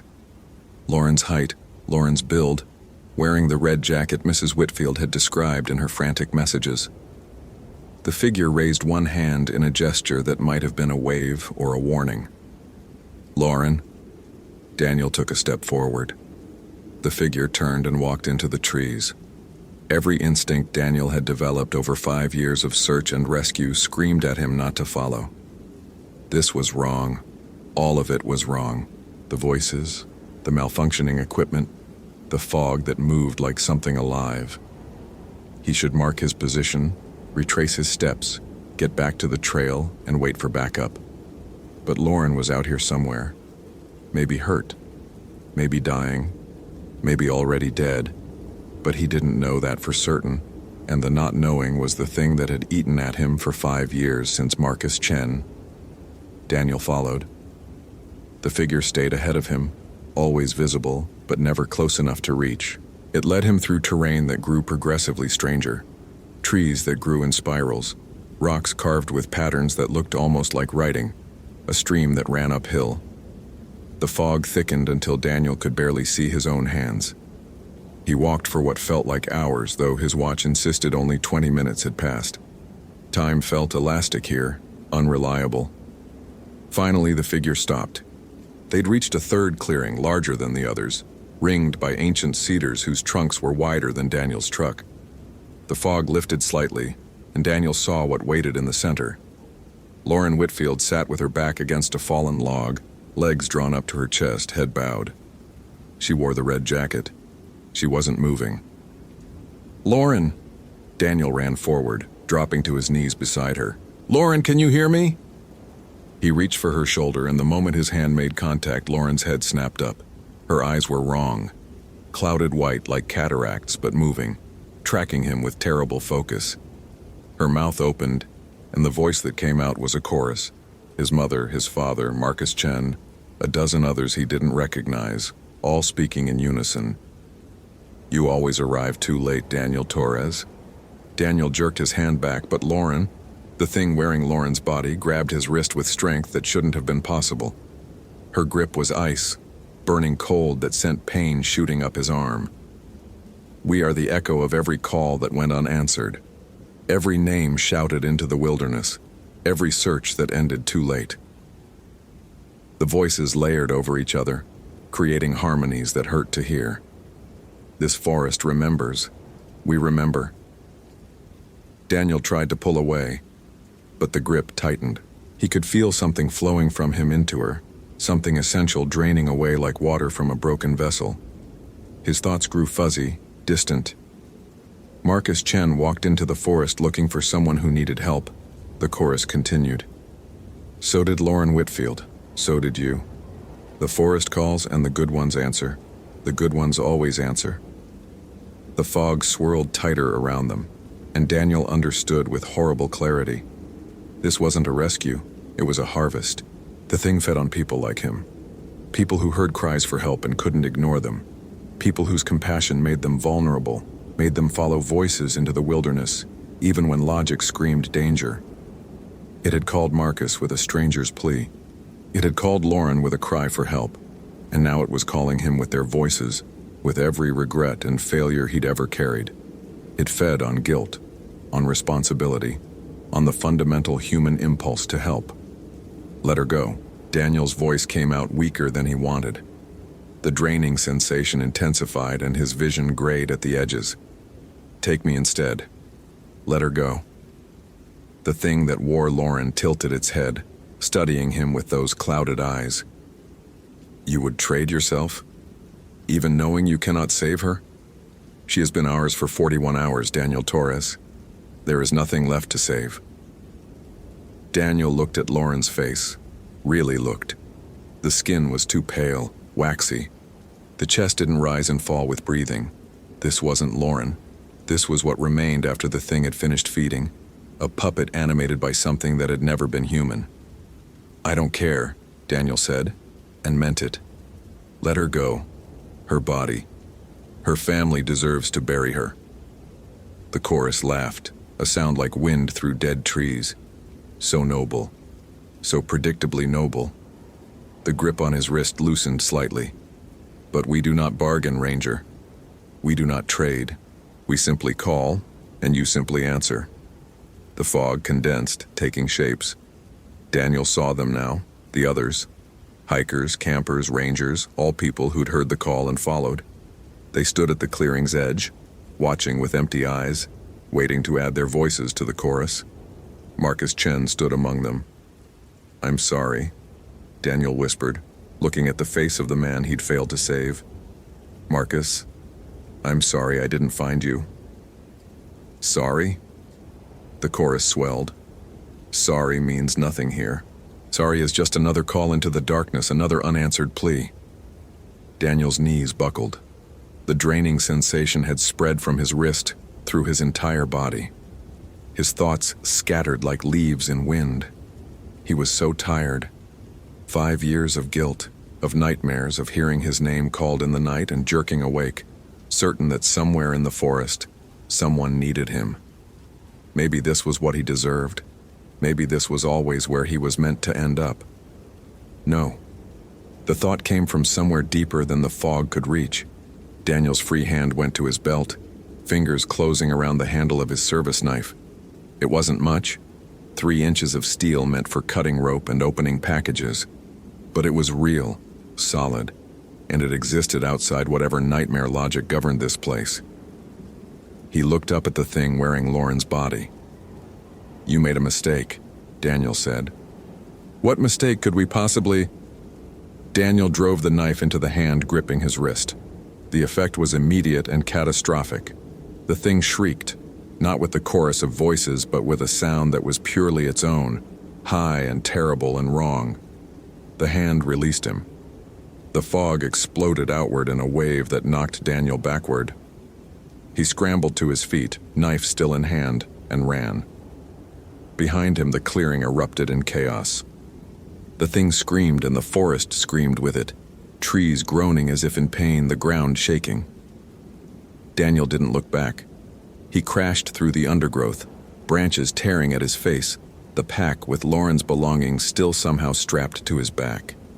He ran without direction, without plan, driven only by the animal instinct to survive. The voices chased him, pleading, accusing, promising. But they were diffuse now, scattered, their power broken by the single act of resistance. Daniel ran until his lungs burned and his legs gave out.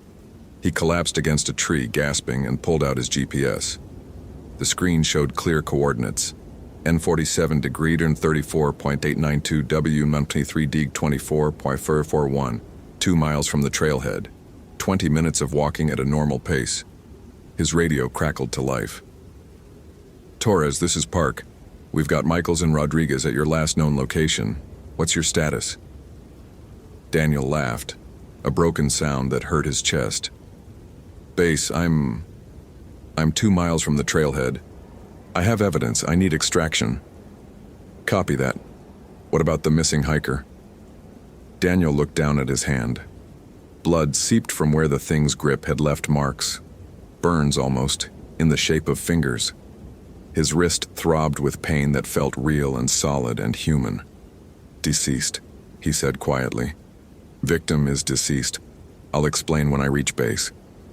He pushed himself to his feet and started walking. The fog had lifted.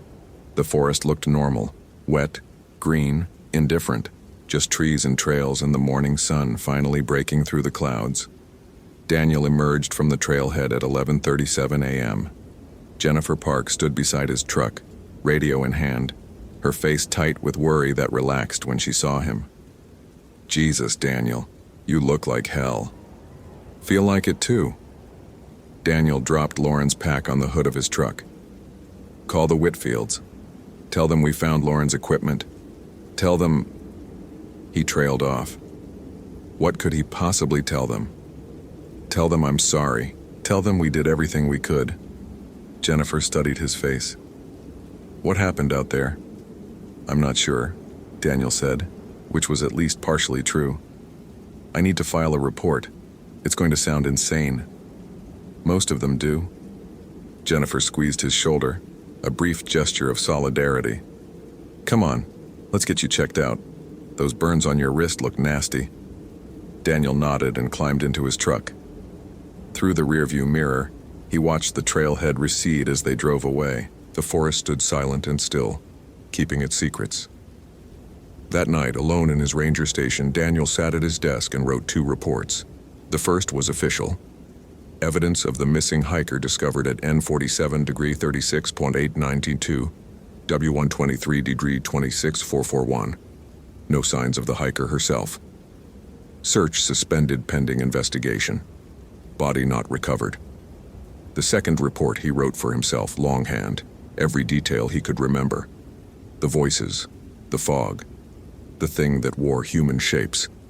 He sealed it in an envelope and locked it in his desk drawer, alongside the photograph of Marcus Chen that he'd kept face down for 5 years. Then Daniel took out his phone and looked at Lauren Whitfield's smiling face one more time before deleting the photo Mrs. Whitfield had sent. He couldn't keep carrying the dead. He'd learned that much at least. 3 weeks later, hikers found human remains 12 miles from where Daniel had discovered Lauren's pack. The body was badly decomposed, but dental records confirmed it was Lauren Whitfield. Cause of death? Undetermined. The official report listed exposure and hypothermia as probable factors. Daniel attended the funeral. He stood at the back while Mrs. Whitfield wept over her daughter's coffin, and he said nothing because there was nothing to say. When it was over, he went home and opened the envelope he'd sealed. He read his own account of what had happened in the forest, then added one final line.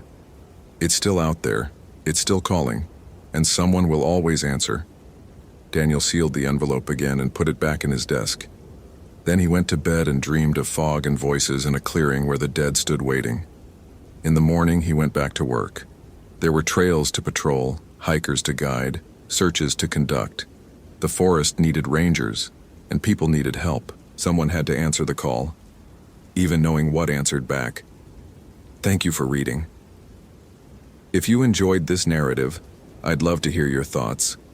What do you think really happened to Lauren in those final hours? Do you believe Daniel truly escaped? Or is he still answering the call? Share your theories, I'd love to read them.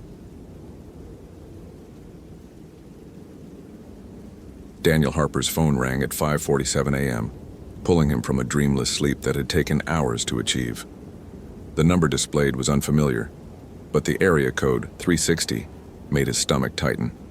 Western Washington, Olympic Peninsula.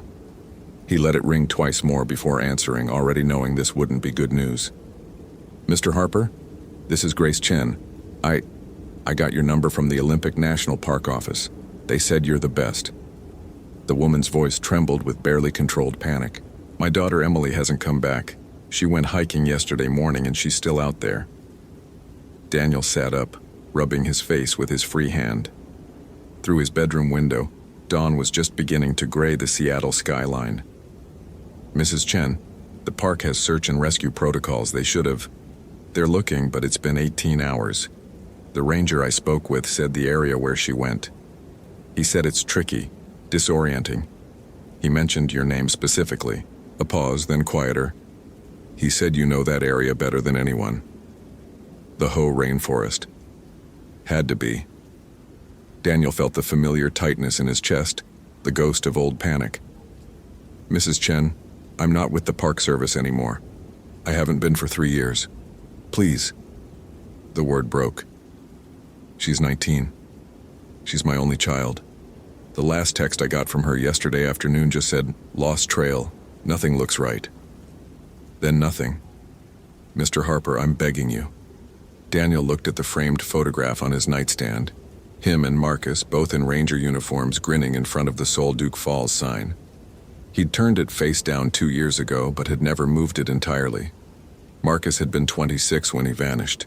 They'd found his radio 3 miles from where he'd last checked in, smashed against a cedar trunk. No body, no explanation. Just gone. What trail was she on? The ranger said she started on the Hoh River Trail, but they found her car at a trailhead near the Bogachel River. He said that doesn't make sense because they're... I don't know the area. I'm calling from California. Daniel's mouth went dry. The Bogachel watershed, the traditional boundary of Quinault territory, the same area where Marcus had disappeared. "Mr. Harper?" He closed his eyes. "I'll be there in 3 hours." The drive to Olympic National Park took Daniel through increasingly dense fog.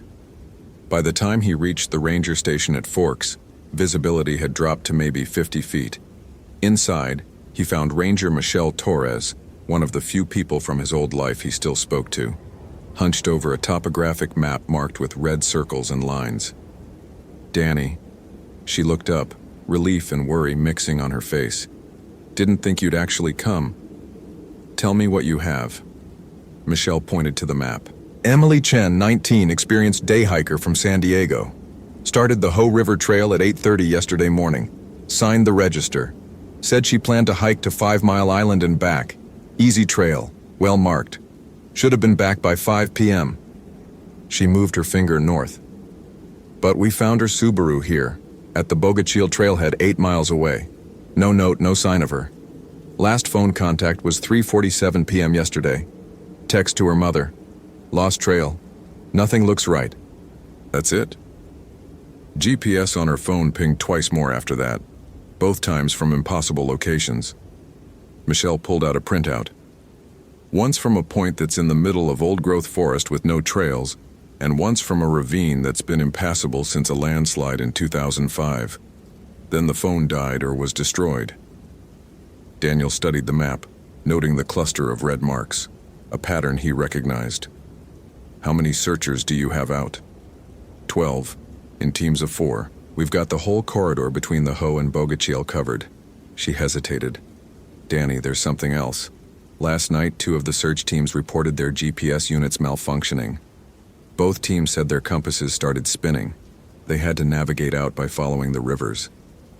The room felt colder. "Where?" Michelle's finger traced a circle on the map. "Here, about 2 miles into the Bogachil watershed, near the old tribal boundary markers." Daniel had known before she said it. The same area, always the same area. "I need to go in alone," he said. "That's against protocol and you know it." "Michelle," he met her eyes. "You called me because you know something's wrong out there.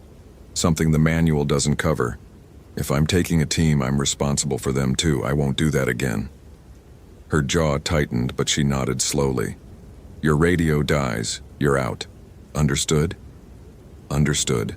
She handed him a laminated photo of Emily Chen, bright-eyed, black hair pulled back, wearing a Berkeley sweatshirt. Young. God, she was so young. "Find her, Danny." Daniel entered the forest at the Bogachil trailhead at 9:15 a.m. The fog had lifted slightly, but the ancient cedars and Sitka spruces created their own twilight. He carried his old pack, Garmin E-Trex GPS, Silva compass, Motorola two-way radio, first aid kit, rope, flares. Everything felt familiar in a way that made his skin crawl. The Bogachil trail started easy enough, a maintained path through sword ferns and moss-draped maples. But Daniel wasn't following the trail. He was following his instinct, or maybe his memory, or maybe something else. After half a mile, he turned east, into trackless forest. The texture of the forest changed immediately. The trees here were older, massive trunks wrapped in thick moss that muffled sound. The air tasted different, mineral and ancient, like breathing in the exhalation of the earth itself. Daniel checked his compass, northeast. He marked a cedar with his knife and continued. 20 minutes later, he passed the same marked cedar. He stopped, pulse quickening. The mark was fresh, his mark unmistakable. But he'd walked in a straight line. He checked the compass again. The needle wavered, swung west, then back to north, then began slowly rotating clockwise. "Okay," Daniel said aloud, his voice swallowed by the moss. "I know you're here." The forest didn't answer, but something shifted in the quality of the silence. Daniel had learned, in the worst way possible, that Olympics forests weren't empty. The Quinault and Quileute peoples had known for centuries that certain places demanded respect, that boundaries existed for reasons beyond property lines. He pulled out his radio. "Torres, this is Harper. Compass is acting up. GPS is... Hold on." He looked at the screen. His coordinates placed him at the exact trailhead he'd left 40 minutes ago. "GPS is unreliable, continuing on dead reckoning." Static, then Michelle's voice. "Copy that. Mark your trail." "Will do. Harper out." He wouldn't mark his trail. He'd learned that too. Whatever was in these woods didn't appreciate being tracked. Instead, Daniel stood still and closed his eyes, forcing himself into the headspace he'd spent 3 years avoiding. When Marcus vanished, Daniel had been there, 20 yards away, following the trail while Marcus checked a side path. Daniel had heard him call out, confused, "Danny, I'm back at the truck." Impossible. They'd been 3 miles in. Daniel had run toward the voice, and when he reached the spot where Marcus had been, his partner was gone. Just gone. The forest had swallowed him whole. The official report said Marcus got disoriented and fell into the Bogachil River. The current carried him away. End of story. But Daniel had seen Marcus's boot prints. They'd walked in a tight circle, getting smaller as if he'd been spiraling down into the earth itself. And in the center of that spiral, pressed into the mud, a handprint too large to be human, fingers too long, pressed so deep it went through 6 inches of soil to bedrock. Daniel had never told anyone about the handprint. "I'm not here to disrespect," he said to the forest. "A girl is lost. Her mother needs her back. I need to find her," a raven called, harsh and close. Daniel opened his eyes. 10 feet ahead, where there had been nothing but ferns, a narrow path now cut through the undergrowth. It wasn't maintained, but it was clear. A deer trail maybe, or something older. He followed it. The path led deeper into territory Daniel didn't recognize, though he'd studied every map of this area for years. The trees grew stranger, cedars that spiraled as they rose, their bark forming patterns that looked almost deliberate. Nurse logs supported gardens of mushrooms that glowed faintly even in the dim light. And everywhere the moss, thick as carpet, deadening every footfall. After an hour, Daniel found the first sign, a torn piece of purple fabric caught on a Devil's Club spine. He recognized it from Emily's photo, her jacket. He radioed it in, gave his best guess at his location, and kept moving. The path widened into a small clearing, and Daniel stopped abruptly. In the center stood 7 stones arranged in a perfect circle, each about waist-high, weathered smooth. Between them, the ground was bare earth, no moss, no ferns. Nothing grew inside that circle. Daniel had seen these before, in his research after Marcus disappeared. Quinault boundary markers, sacred sites, the kind of places where old agreements were made between the people and the forest. Just beyond the circle, carefully placed on one of the stones, sat a newer object, a digital camera. Emily's camera, based on the Berkeley lanyard attached to it. Daniel's training screamed at him not to disturb the circle, but Emily could be dying out here. He approached carefully, stopping at the edge. The camera was just out of reach, balanced perfectly on the stone's top. An offering, or bait. "I respect the boundary," Daniel said to the silent forest. "But I need that camera. It might help me find her." A wind rose from nowhere, shaking the branches overhead. Drops of condensed fog fell like cold rain. The camera tipped slightly, then fell into the circle, landing in the bare earth. Daniel's heart hammered. He'd have to enter the circle to retrieve it. Every instinct told him this was wrong, that crossing that line violated something fundamental. But Emily's face floated in his memory. 19 years old, someone's daughter, someone's whole world. He stepped into the circle. The world lurched sideways. For a fraction of a second, Daniel saw the forest differently. The trees weren't trees, but towering figures watching, waiting. The stones weren't stones, but kneeling forms, heads bowed.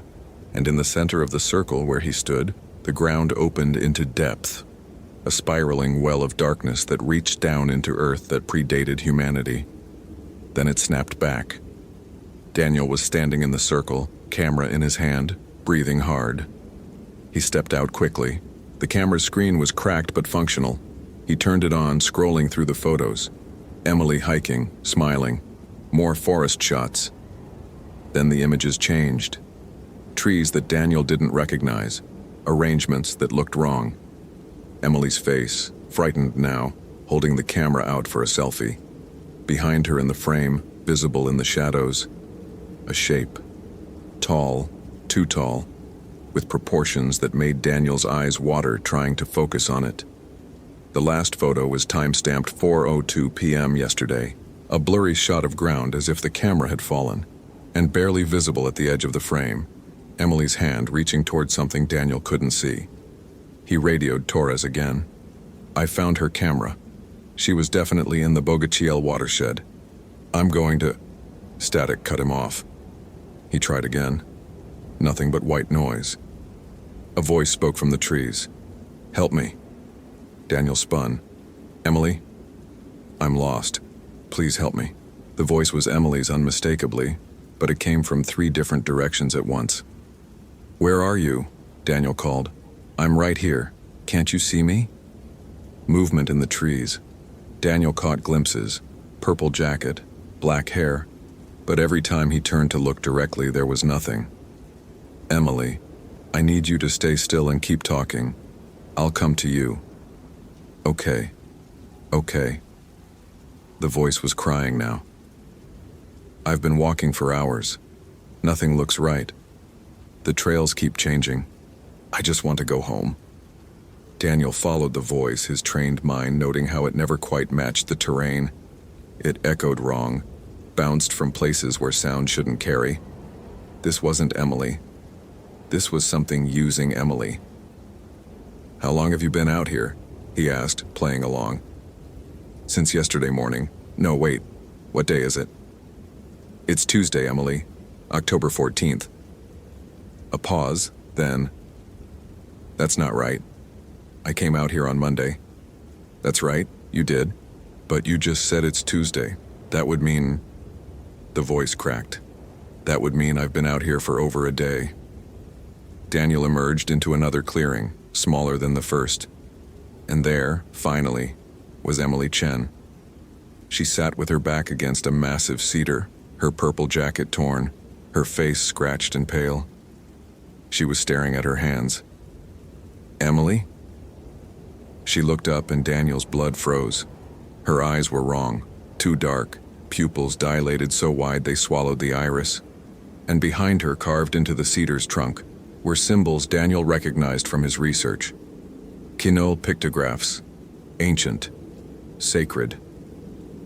She's still inside, Emily said, but it wasn't Emily's voice anymore. Deeper, older, layered with harmonics that human vocal cords couldn't produce. She came where she should not come. She marked this tree with her knife, thinking to claim it, to own what cannot be owned. Daniel raised his hands slowly. I understand. She didn't know. She's young.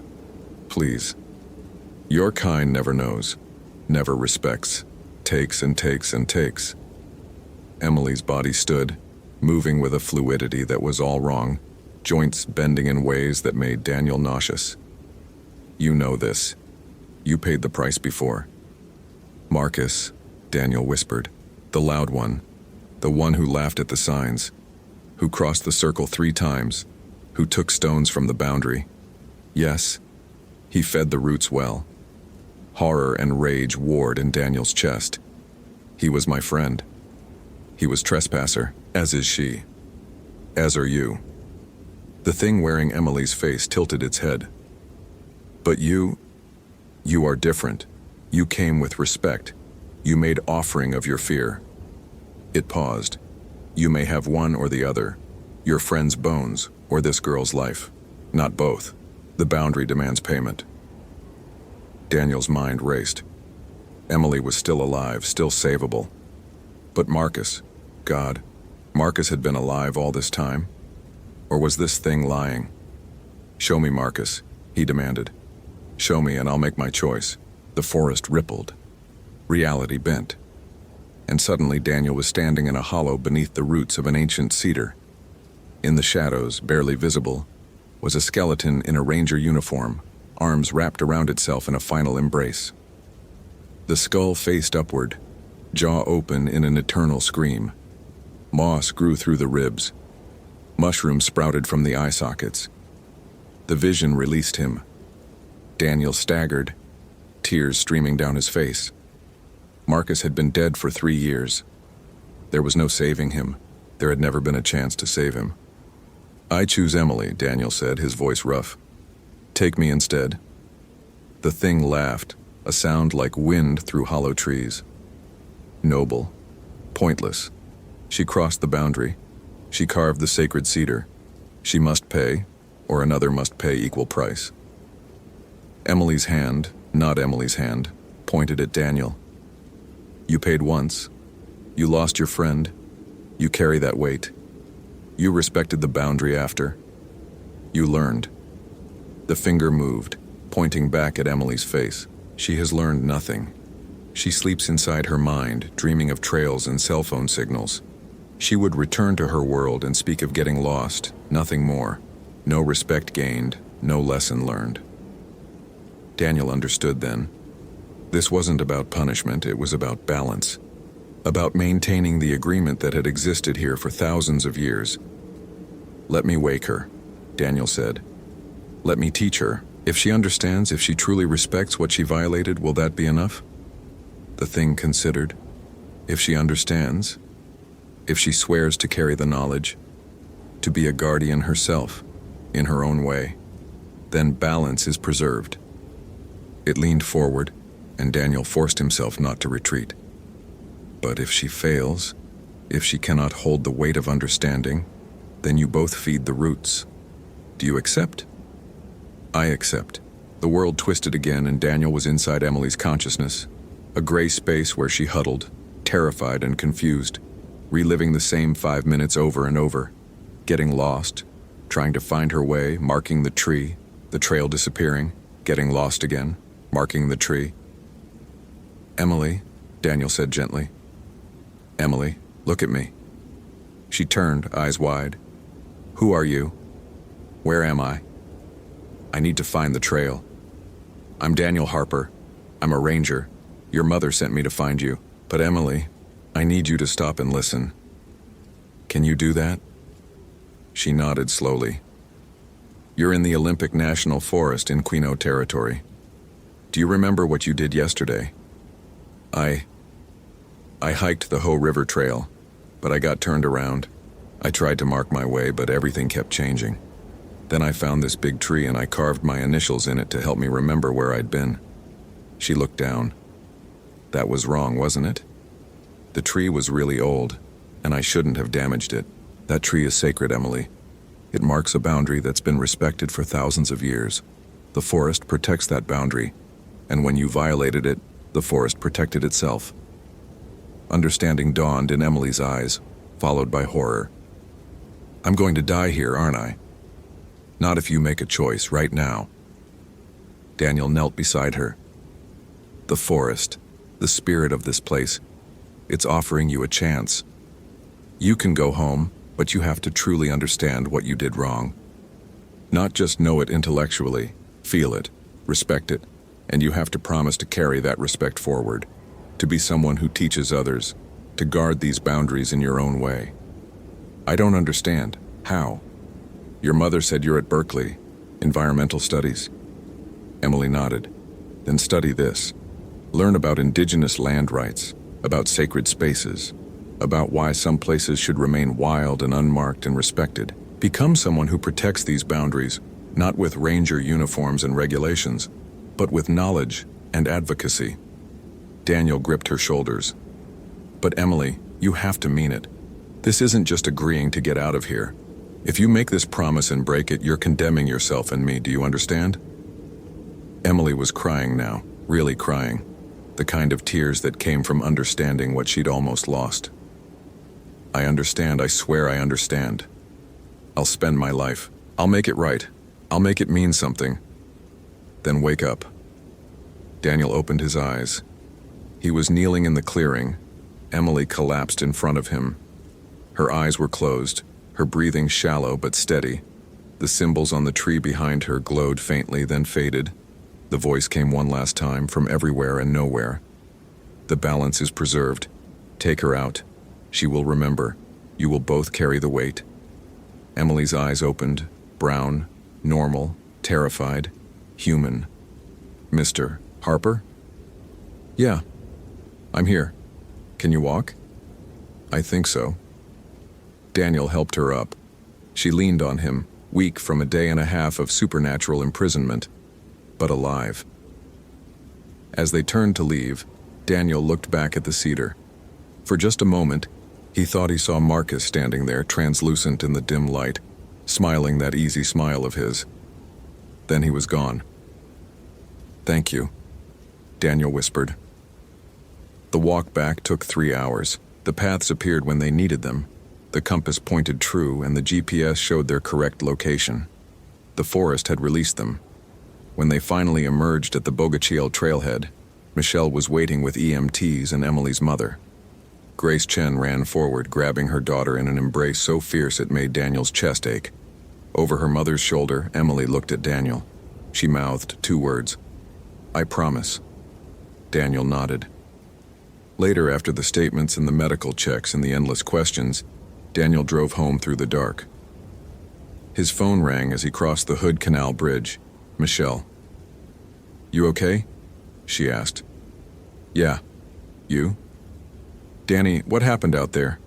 Emily's account doesn't make sense. She says she got lost and had some kind of spiritual experience, that you helped her understand something important." "That's pretty accurate." "And the compass malfunction? The GPS errors?" "Solar activity. You know how it is." A long silence then. "Whatever you did out there, whatever really happened, she's alive because of you. Her mother is crying happy tears for the first time in 2 days. That matters." "Yeah, it matters." After they hung up, Daniel drove in silence, watching the dark trees slip past. When he got home, he walked to his bedroom and picked up the framed photo of him and Marcus. For the first time in 3 years, he looked at it fully. Marcus's grin, the falls behind them. The perfect September day when everything was simple and made sense. Daniel found a hammer and a nail. He hung the photo on the wall above his desk. "I understand now," he said to the empty room. "I'll do better." Outside, a raven called once in the darkness, and somewhere in the Olympic forests, ancient cedars stood watch over boundaries that would never be marked on any map. Thank you for reading to the end. If you enjoyed this narrative, consider following for more immersive stories. What's your interpretation of the Guardian's true nature, protector or predator? I'd love to read your theories in the comments.